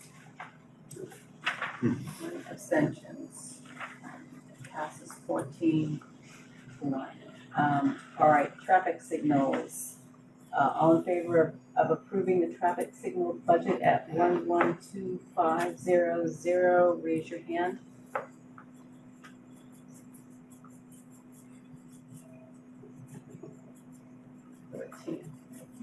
Opposed? 2 abstentions. None. That passes 13-2. Before we leave DPW, now that Carolyn's here, Sophie, you had a question about a position, and I can't remember, natural resources? Yep, I was, if you had a chance to look up, the thing about the steps going down, but the salary seeming higher on one of those. Oh, wait, which position was this? I think it was one of the motor equipment operators that we had talked about. Three. I didn't get a response on this one yet. Remember, she was doing health insurance. Right. So there's that's a question I still don't have an answer on, and then there's another step question that you asked that I don't have, no, there's another, you want some info on step and grade, and I have the initial, but I have a couple details I want before I give you that page for town meeting. Alright, well, maybe we can get that information to Sophie by the next meeting on Wednesday. Can I add to that, on cemeteries, there was the same issue on a vacant position. The last motor equipment operator too, the step was brought down from last year, even though it's vacant, step brought down, salary same or increase, which maybe is just the cost of living and all that. Right. But Yeah, I don't think I got an answer on that. But again, they were processing all the insurance this last week and a half. Alright, let's finish facilities. So I think the last time we discussed facilities, I gave answers to most of the questions that were brought up in the first time that we had presented the budget. I think really the only outstanding question I think we have is what are we doing with the electricity? What we anticipate is going to be likely a reserve fund transfer, and I think that's still a number that they're calculating. So yeah, I think this one's tough. They're still unclear about what number we might need. So yeah, I think at this point, I'll make a motion, and I'll see what the appetite is of the committee, but I'm not sure there's much else we can do at this point, other than, stay tuned for what the year-end transfers are gonna look like. So I'll make a motion to approve the facilities taxation total, $1,276,594. Second. Any discussion on facilities?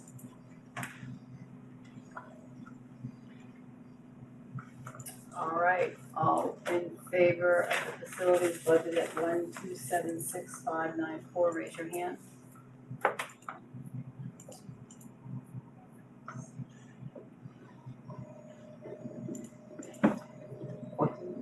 Opposed? 1. Abstentions? 0. That passes 14-1.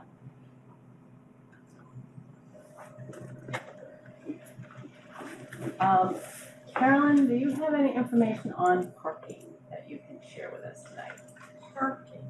Oh, I thought we answered them while the, the town manager and the 2 deputy managers were here last week. So one was, can we get more, money out of enterprise, out of the parking fund for either police rolls or, traffic rolls? And the town manager said no, because they do at least, 25% of their work in other parts of town. There was, I'm trying to think if I had anything else on parking. Yes, we did get it raised from 50% to 75%. The other thing, Julie checked in the police department budget, it is listed as an offset. We just don't use that language in the parking fund budget, and she'll consider whether or not to change that. Hold on, let me pull up parking fund. So we approved a parking budget that took money from the parking revolving fund. And I'm hearing that we can't do that. Right, we talked about doing that. I remember Al Jones making a suggestion, but did we actually vote on that? We did. I think we did. Okay, we have to go unvote that. Alright, I'm so, sorry. Do you have a motion for reconsideration? I move that we reconsider the parking fund budget and return to its original. No, I think you want to reconsider the parking budget. And I don't think we voted on the parking revolving fund yet. Didn't we vote on the fund, but we haven't made No, a we decision? voted on the parking fund, not yet. It's all the same thing. Well, we didn't vote on the parking fund yet, but we did vote on the parking budget, the departmental budget on page 66. That's what I need a reconsideration, motion to reconsider for. So moved. Second. All right, so we are reconsidering the parking department budget, which has a taxation total of 38836, but we reduced it by a prior vote. So the motion is to return it to its original budget number. You need to vote reconsideration first. We just voted reconsideration. So now Carolyn has a motion to approve the parking department budget at 38836. Is there a second? Second. All right, that's what we're talking about. Charlie? What about the $25,000 increase that the manager agreed to in the discussion? That wasn't in the original budget. I don't remember, I don't recall what you're talking about, Charlie. Pardon? What are you talking about? I don't remember. We just spoke about the offset being the money from the parking district budget going 25% more going back to the police department to offset. In this budget on page 67, you see that the offset is 75.75. That's an increase from last year. Is that the increase you were referring to? Yes. Sorry. No.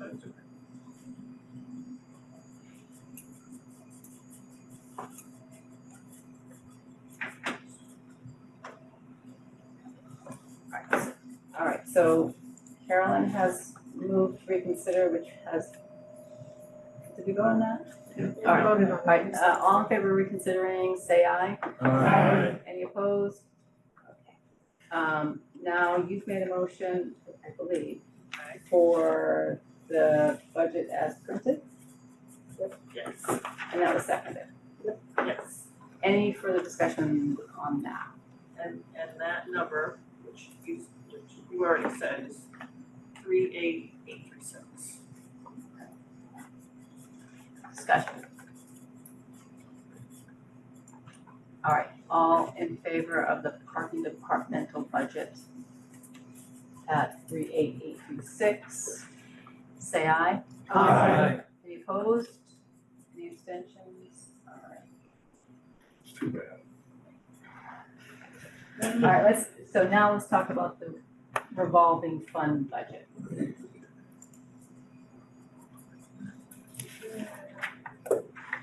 Okay, so the revolving fund, parking revolving fund budget.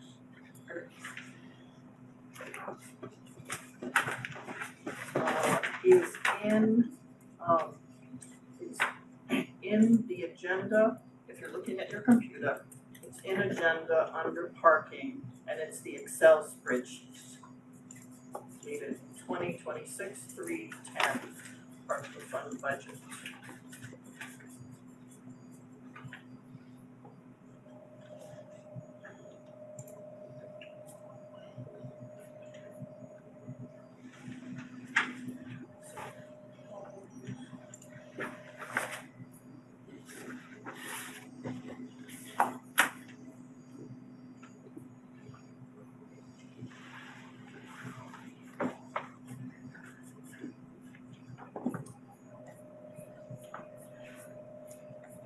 And so on this page,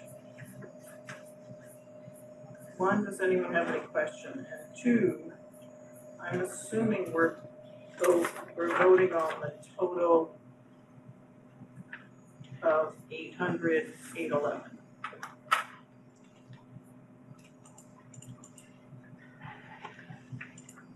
Yes. Does everyone see That is the green line that says total above that little box at the bottom. Is that a motion? Carol, do you Yes, move that's a motion. 800, 811? 800, 811. I move that we accept 800 and 811 for the parking revolving fund budget. All right, second? Second. All right, Rebecca? Thank you. When the town manager was here, he said he did think that he could justify some additional spending on this for the amount of snow plowing, which is actually plowing the parking spaces. Yes. But I don't remember, is that 20,000 that says Broadway Plaza sidewalks, curb cuts to improve accessibility for seniors and strollers? Did he add to that, or was that 20,000 already there? That looks like to me like a pedestrian focused plowing. Did he add the plowing of the actual spaces? So we have not changed this since that conversation. And if you want me to wait in there and talk to him about that, we can. However, that money is there for that specific reason.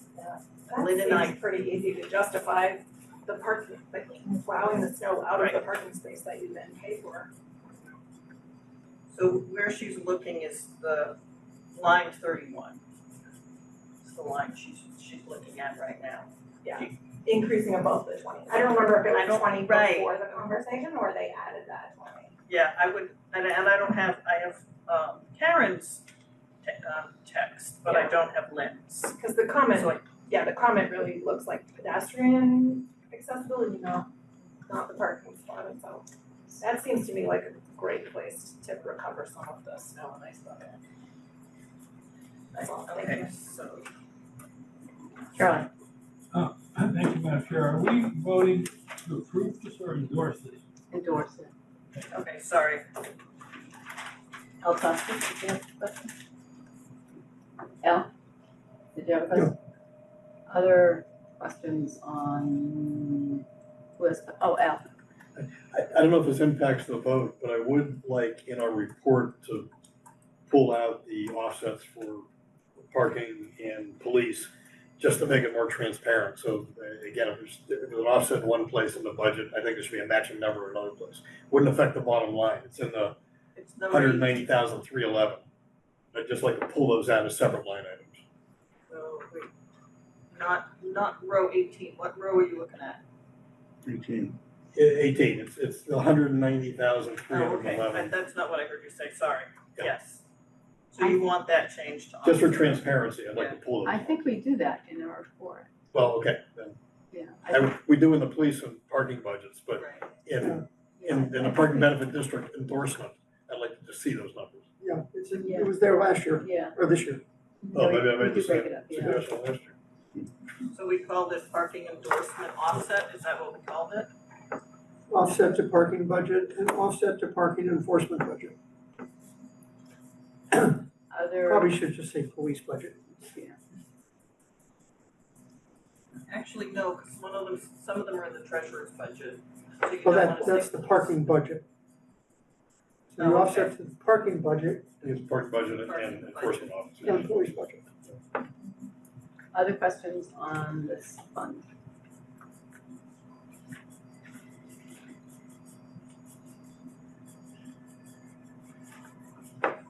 There's been a motion, seconded.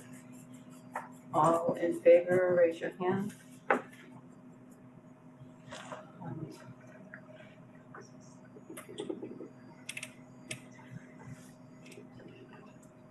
Opposed?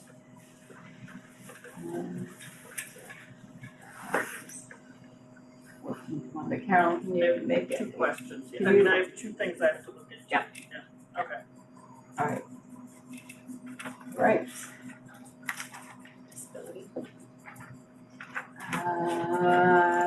Sophie, could you do disability? Sure. So I actually just had confirmation today, so I'm gonna actually propose there an agreement to lower, if I do have the things from the SharePoint folder, you can look.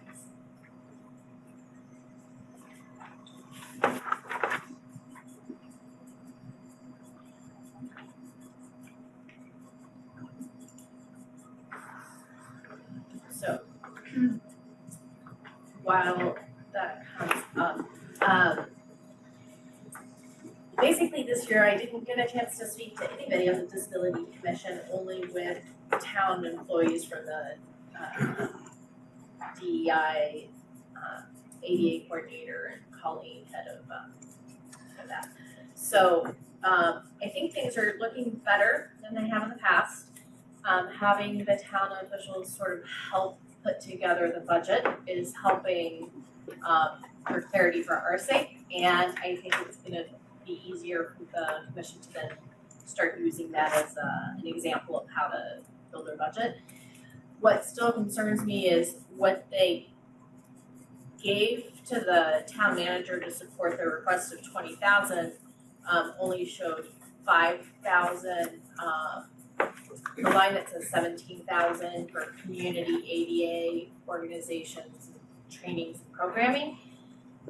Before I asked them for this detailed budget, what they had budgeted for was actually 5,000. It jumped from 5 to 17, but with no explanation of just the fact that they have a bunch of money in reserves, so they're budgeting to spend more than they had when they submitted their original budget to the town manager. But still they're recognizing that they have so much in reserves, even with that increase, they're willing to, they're now only asking for 14,067. So I moved to appropriate 14,067 to the Disability Commission. Is there a second? Second. Okay, questions, Jordan? Sophie, where's that 14,000 number coming from? Okay, so the 14,000 number, so actually, the total they put on that sheet is wrong, the 30,000,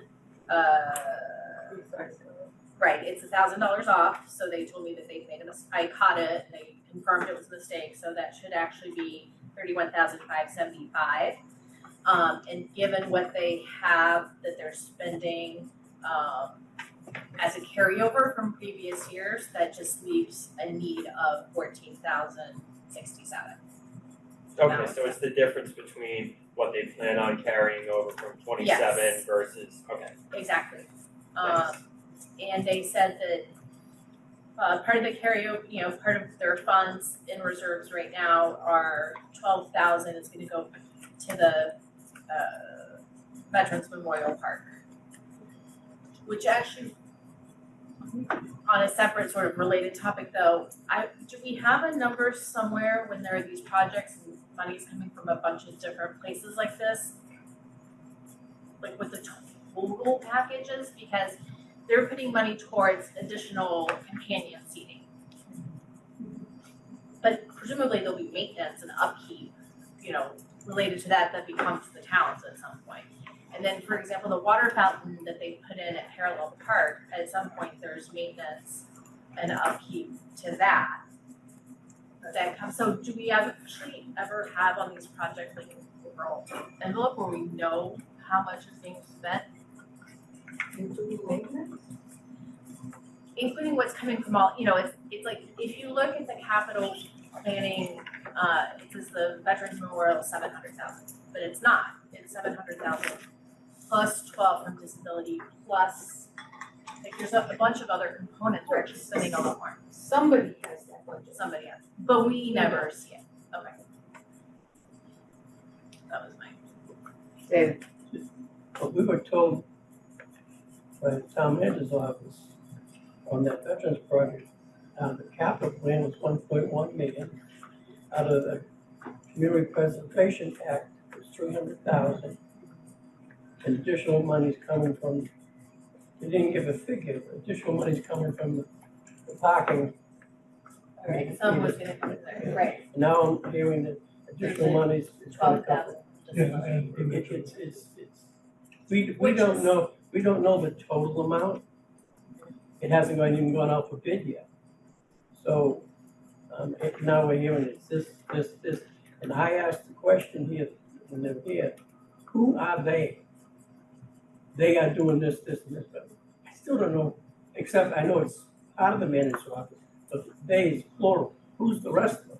I think it's the Veteran Services Agency? No, we have a new one. No, he's brand new, he didn't know anything until I told him. Well, there's some organization that's mandated. I'm sure you're right, but I asked the question. Yeah, I'm not sure it's our responsibility. It's our responsibility for the money. I mean, I'm not sure it's our responsibility to understand the total project budget. I would hope the town manager does. I understand that, We don't get to vote on the whole thing.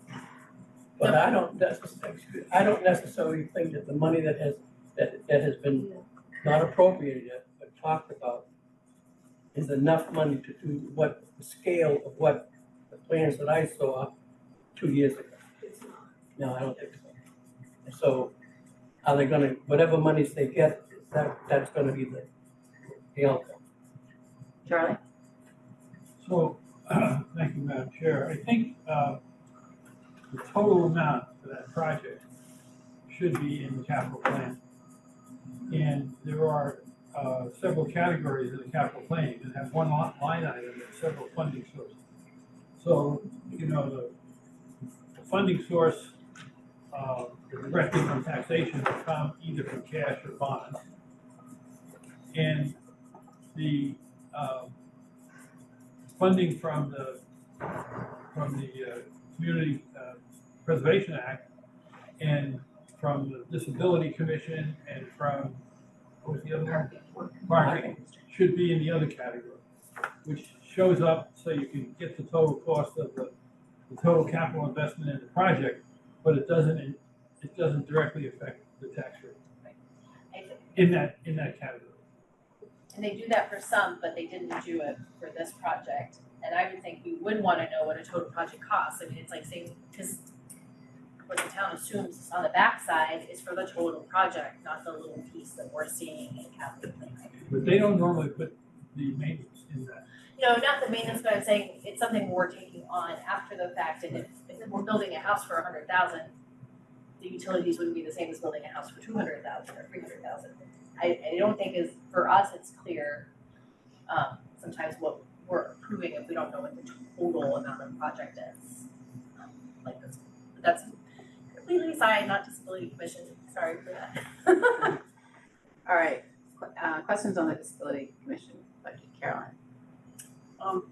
So do they still have a lot in their reserve or? No, I think this is going to clean up sort of the spending of the reserves. They have some, so they have some earmarked for projects, so it looks larger than it is, but that's because they haven't gotten the purchase orders that haven't happened yet. I think this year and reducing the amount we're giving this year based on the fact that they're using reserves will bring us to a better position next year to have more clarity. That said, I mean, there is a lot, I had pointed out, the town spends the facilities budget for fiscal year 27, we have 150,000 for the Parmenter ADA bathroom design and upgrades. We have 100,000 for townwide ADA accessibility upgrades for fiscal year 27. Public Works has accessibility improvements based on an override of 226,283 set aside. Public Works has the sidewalk ramps, CDBG funds of 125.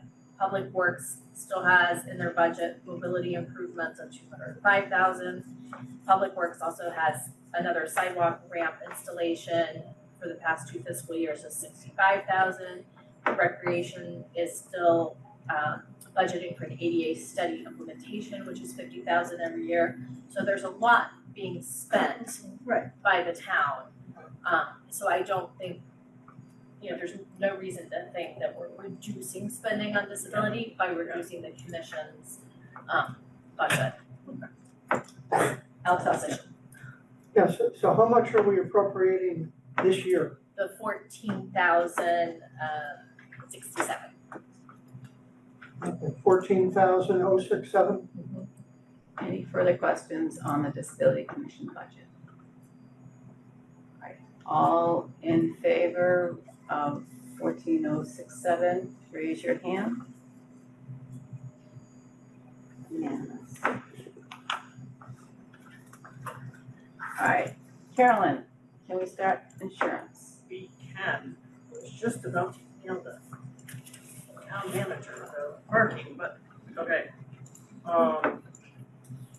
Let's go to, so for those of you on your computer, again, if you go to the meeting for today, you go to agenda, you will find a folder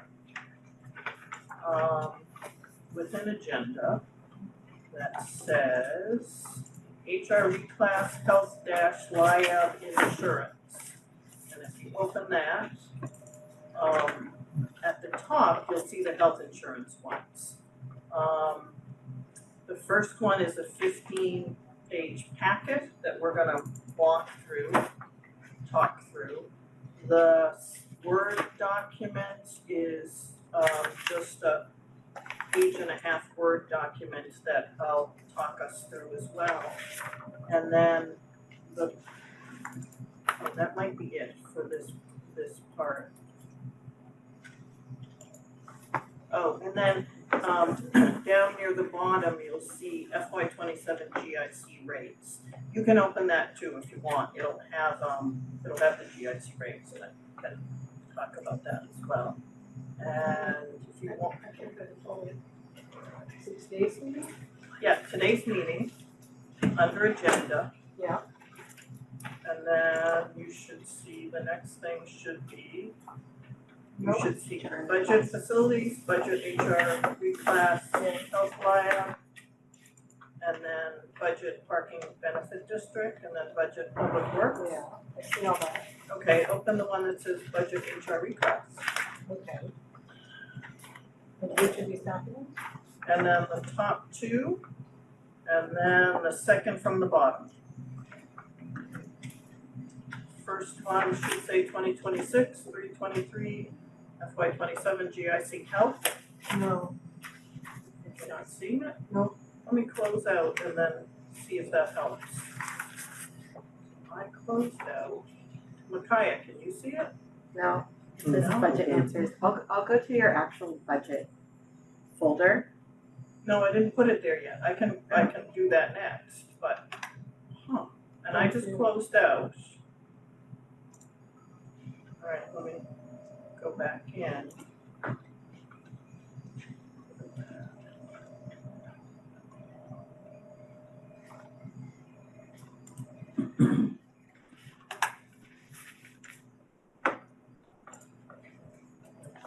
Budget, meeting. Nope, not me. Agenda. All right, let me upload them to this one right now.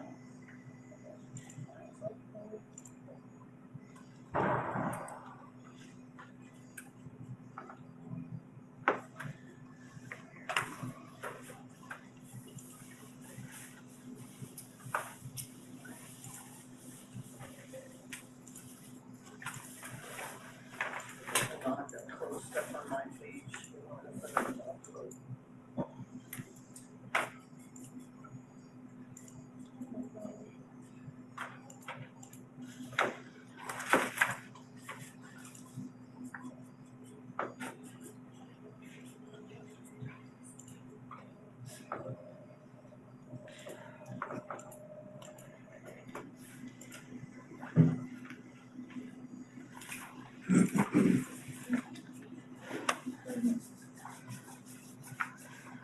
Okay, are they there now?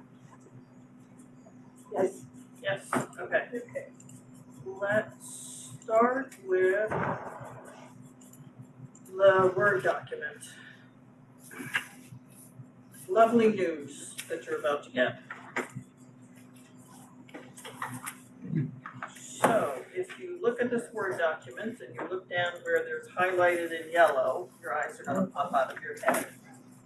Because we have overspent by a significant amount on health insurance for FY 26 and by a fairly hefty amount on unemployment and a smaller amount on out-of-pocket opt-out program. So let me start with opt-out program and we'll build up. Opt-out program, we overspent because more employees in town chose to opt out of using the town's health insurance. And that in the long run saves us lots and lots of money. And so although that is higher, the health insurance deficit would have been much higher had that number not been where it is. Does that make sense to people? Yep. Okay. Unemployment, we had far more people than normal who are collecting unemployment, and unfortunately 5 of them make over 100,000 a year.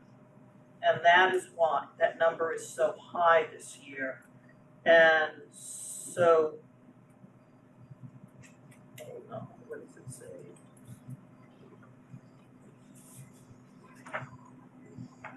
And so we're increasing that budget from, I think, 150 to 200K. And we'll get to the budget sheet, which is the first page on the 15-page document, for those of you who can look at 2 things at once. So that's unemployment.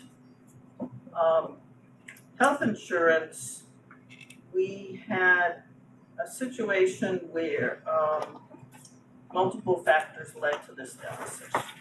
The primary reasons were due to a very quick staffing shortage that happened right at the time that they were inputting all of the data.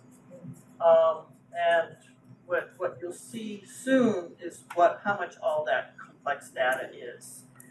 And the other thing that happened was there was a high turnover in the year before and in last year, and the vacancy rates, and so they underestimated because of the vacancy rates. And then the other thing that was happening was there were multiple changes in the GIC plans. So there were name changes, things like that. All of that led to two plans being inputted into the system and not coming exported out of the system when the budget building phase happened. And so,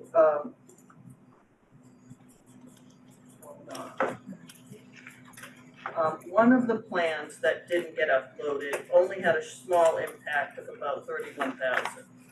But the other plan that wasn't exported is the one that's costing us about 480K. And there are 17 contracts, so those are employees who are either individually on a health insurance plan or their whole family is on a health insurance plan. And unfortunately, it was one of the most expensive plans in the system. So since then, and they found this last August, so since then, they've built in a number of internal controls, including line item review of everything before they build it. The other issue that came up was they thought that contracts, so number of either new employees or employees switching into the system was only going to grow by about 56 contracts, and unfortunately it grew by 63 contracts. So that's 7 to 8 additional families or individuals who opted into getting health insurance. The executive team is in the process of discussing where this money will come from. So that hasn't completely been decided at this point.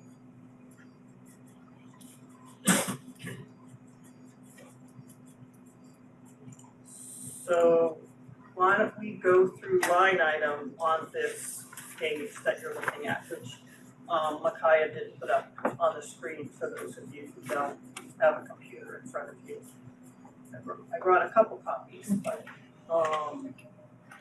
so the first one is, of the unemployment projected deficit, 33,720 will come out of enterprise funds because those people collecting unemployment were working within the enterprise fund, so that won't affect the town budget itself. Another 50K is due to people who left from schools, so that also decreases the amount. The Medicare penalty, for those who don't know, is for staff who are, as of 65, are still working for the town and choose to be on town insurance. This is an ongoing line item that we see all the time, and that hasn't been, there'll be a positive amount left in that account. Again, I mentioned the opt-out program. We can talk a little bit more about health when we get to questions.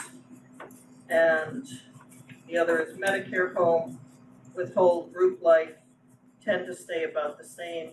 And where you see flex, HRA, admin fee, those are employees, that's an employee mitigation program for health insurance, and it has to do with out-of-pocket costs.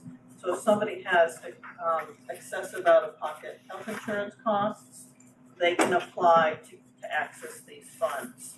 And within the 15-page document, you'll see that those requests. And those are all fairly stable funds, those last three. So we will have a projected deficit of 424, and this is in FY26 we're talking. So below it is an analysis month by month. But the thing I want you to focus on is that last, all the way to the right, the red. The 45K is for retro police and fire settlements because their contracts where the union was settled. And so we need to put that amount there. and the 62K is the end of year projected, and it's based on current payroll.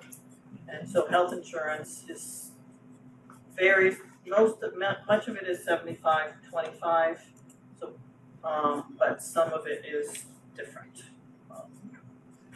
It's less than that.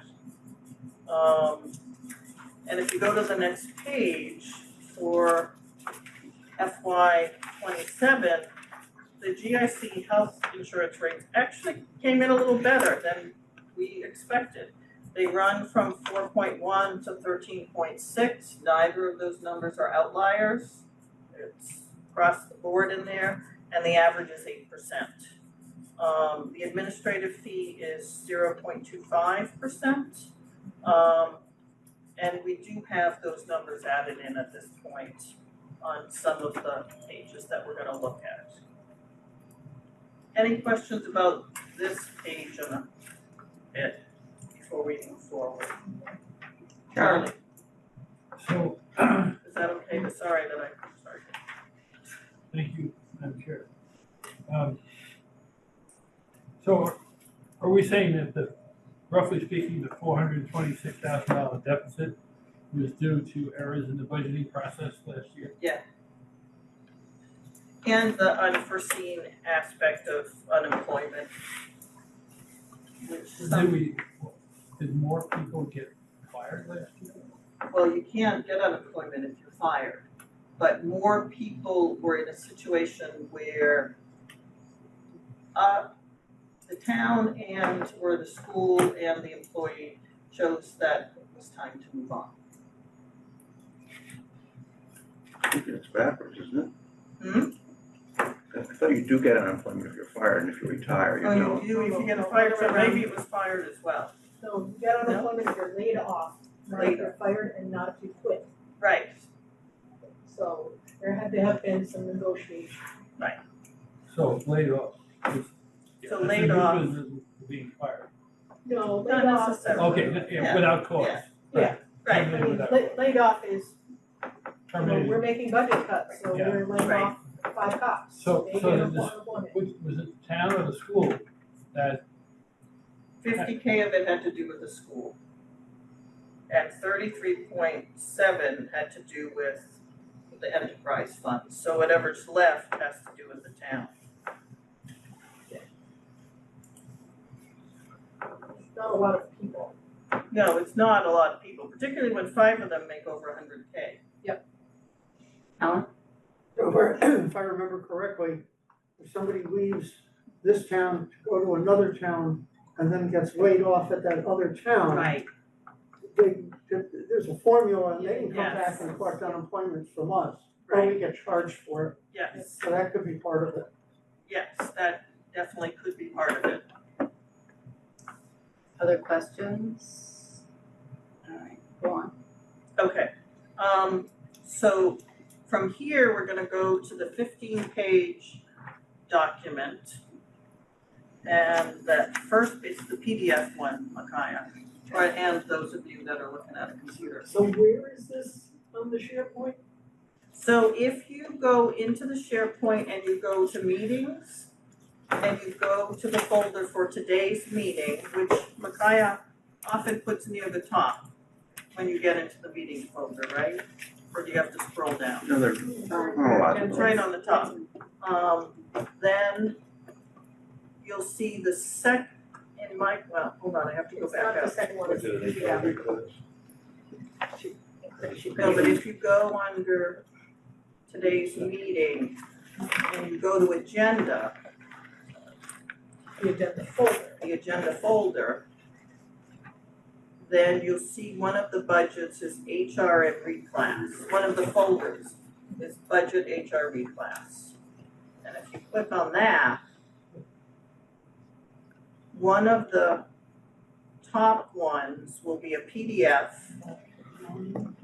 And it says 2026-323 FY27 GIC Health Other Insurance. Everybody got it?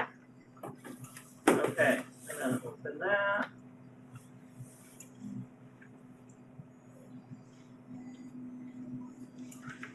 All right, and your first page is the budget we're gonna vote on.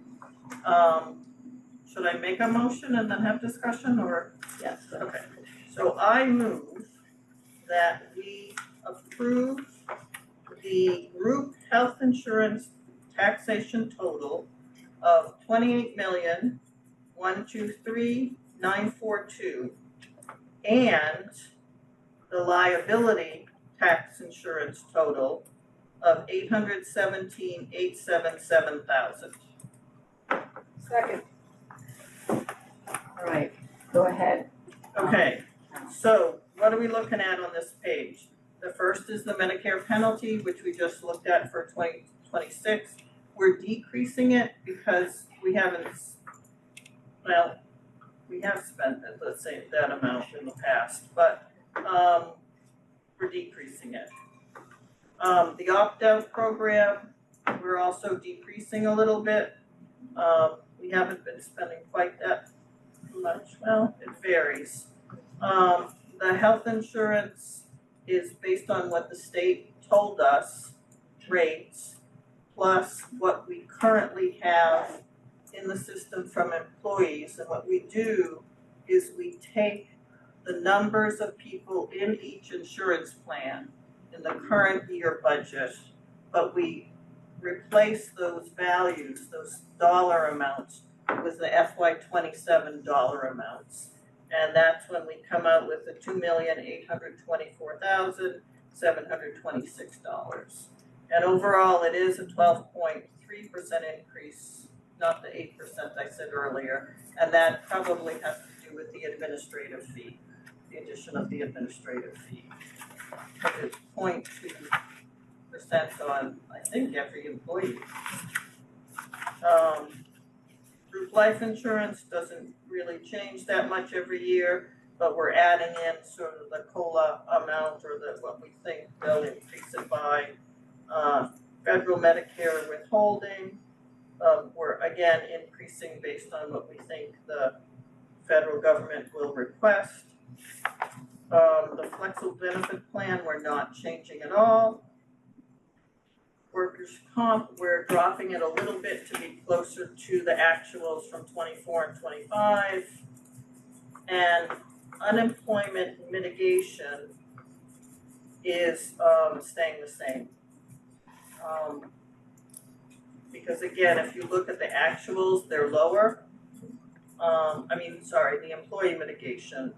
We were going to move, we're increasing the unemployment compensation, which is down in the liability insurance line item. It's the third one, the last of the three that are in there. But she decided to keep employee mitigation where it was, and up the number down here instead. So that's health insurance. What is the offset? We have a detailed page of that later on. But it's basically what we think is the percentage of health insurance paid by the town or the school to each department where they work on the water or sewer budget or components of water and sewer. Okay. So that's group and health insurance. The liability, we're upping the unemployment compensation. The rest are pretty much staying the same. So let's go through pages. The first page is where what Micaiah has up there. And again, the offsets are from water and sewer to the health insurance budget because each of these departments supports water and sewer in some way, shape, or form. So not only does the department that you cover get money from water and sewer, but so does the insurance budget. If you look the first line below the gray, administration, most of that those administration jobs work on water and sewer. Same with engineering, much of that work is water and sewer work. Highway is smaller amount. MER is that machine that somebody talked about earlier, and obviously the water division, all of it comes. All of their work is related. So the total for this is 674, 762, except the offset gets split 50-50 between sewer and water. There are other insurance costs are directly charged for the enterprise fund. So from the town budget, that's another 234,104 that they'll get from water and sewer. And then the school department, we've only been doing this for the last few years. And so that's another 692,255.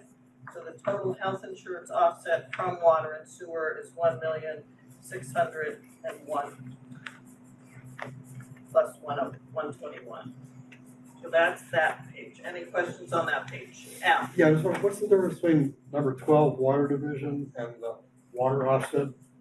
So the water Two different division is getting 100%.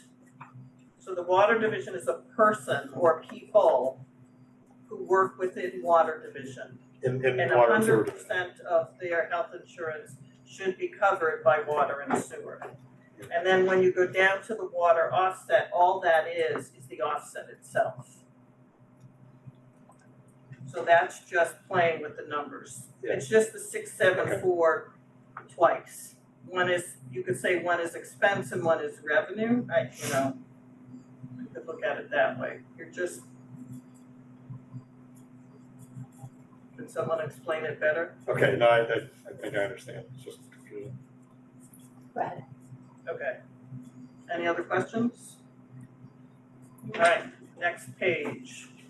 So this is the enrollment breakdown. We budgeted for 50 additional new contract, never mind. This is last year's. I already talked about that. But the opt-out program, the part in the very bottom, these are, there are 65 people currently. And then if you look all the way to the right there, you'll see what the savings is from the opt-out program. If these people were within the Harvard Independence family or the Harvard Independence individual, and the savings is 1,300,000 basically. So that's that bottom right-hand corner. Carolyn, you have 3 minutes. Okay. We probably won't get to a vote here, but do what you can in terms of just saying what information it is that we have available to look at. Okay, the next is fiscal year 2027 municipal full cost. And that just, and these are the costs that include the administrative fee. So they're higher than the other one. It just gives you a sense of what an individual and what a family cost is. It's not what they're paying, it's the overall cost. You go to the next page. The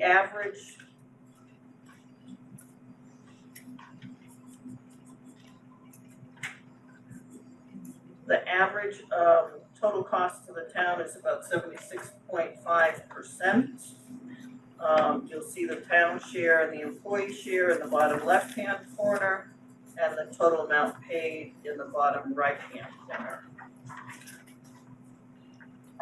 The next page tells you, this explains how the percentages work. One more page there, back. There. Yeah, so if you look at this page closely, there's a narrow, the 1, 2, 3, 4th column over is very narrow and it says percent.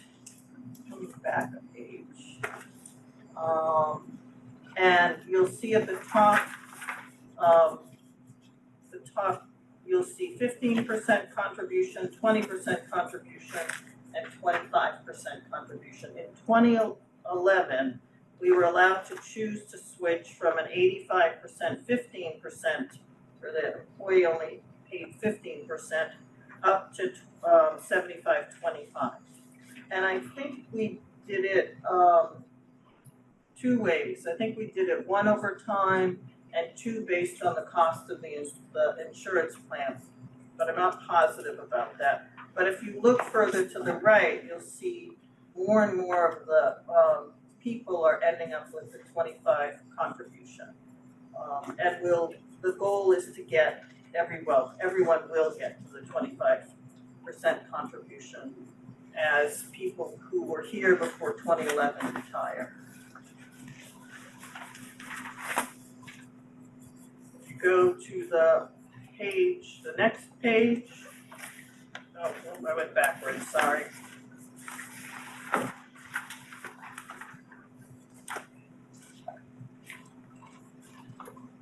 Again, you'll see the 15% versus the 25%. This is on the Medicare side.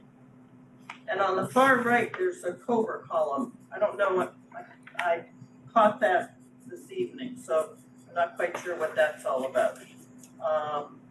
But it gives you the retiree costs. Next page is a Munis page.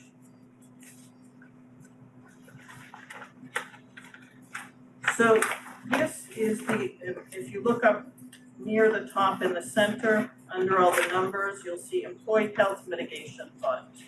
And there's two things going on here. One is when we switched over to the GIC, we had to create a health mitigation fund. And we've been paying that down, and we've actually heard for the last this year and last year that this fund has been paid down. We don't have any money in it, except we're doing something interesting. We're adding $150,000 per year to the HRA fund that I mentioned earlier for out-of-pocket costs. And we're using that rather than using this. And Karen didn't have an answer for this. Ida's the one who has us doing this. She would rather it be combined because it would be easier, but this is what we're doing. So we still have $69,000 in this account, this mitigation account. And if you notice, if you look over to the right, you'll see that number has been coming down because to the right is fiscal year 25 and fiscal year 24. We're committed to carrying $200,000 in the HRA fund, which is why we're putting the additional $150,000 because there's still over $50,000 here. That will need to increase, which will come out of the annual budget each year as this number gets lower than $50,000. And I think that's probably why Ida's doing it, because it just keeps the amount of money the town has to put in each year a little lower. Does that make sense? Looks like it's dropping about 25 to 40,000 a year. So that'll be an additional 25 to 40 that is added to the town budget each year. How we do it? We have 1 minute left here. Okay, on the next page, this is this shows you, and it's upside down, but it shows you in fiscal year, on the left is fiscal year 26, on the right is fiscal year 24. It shows you the number of people who applied for HRA funding and what they were paid out based on their additional costs.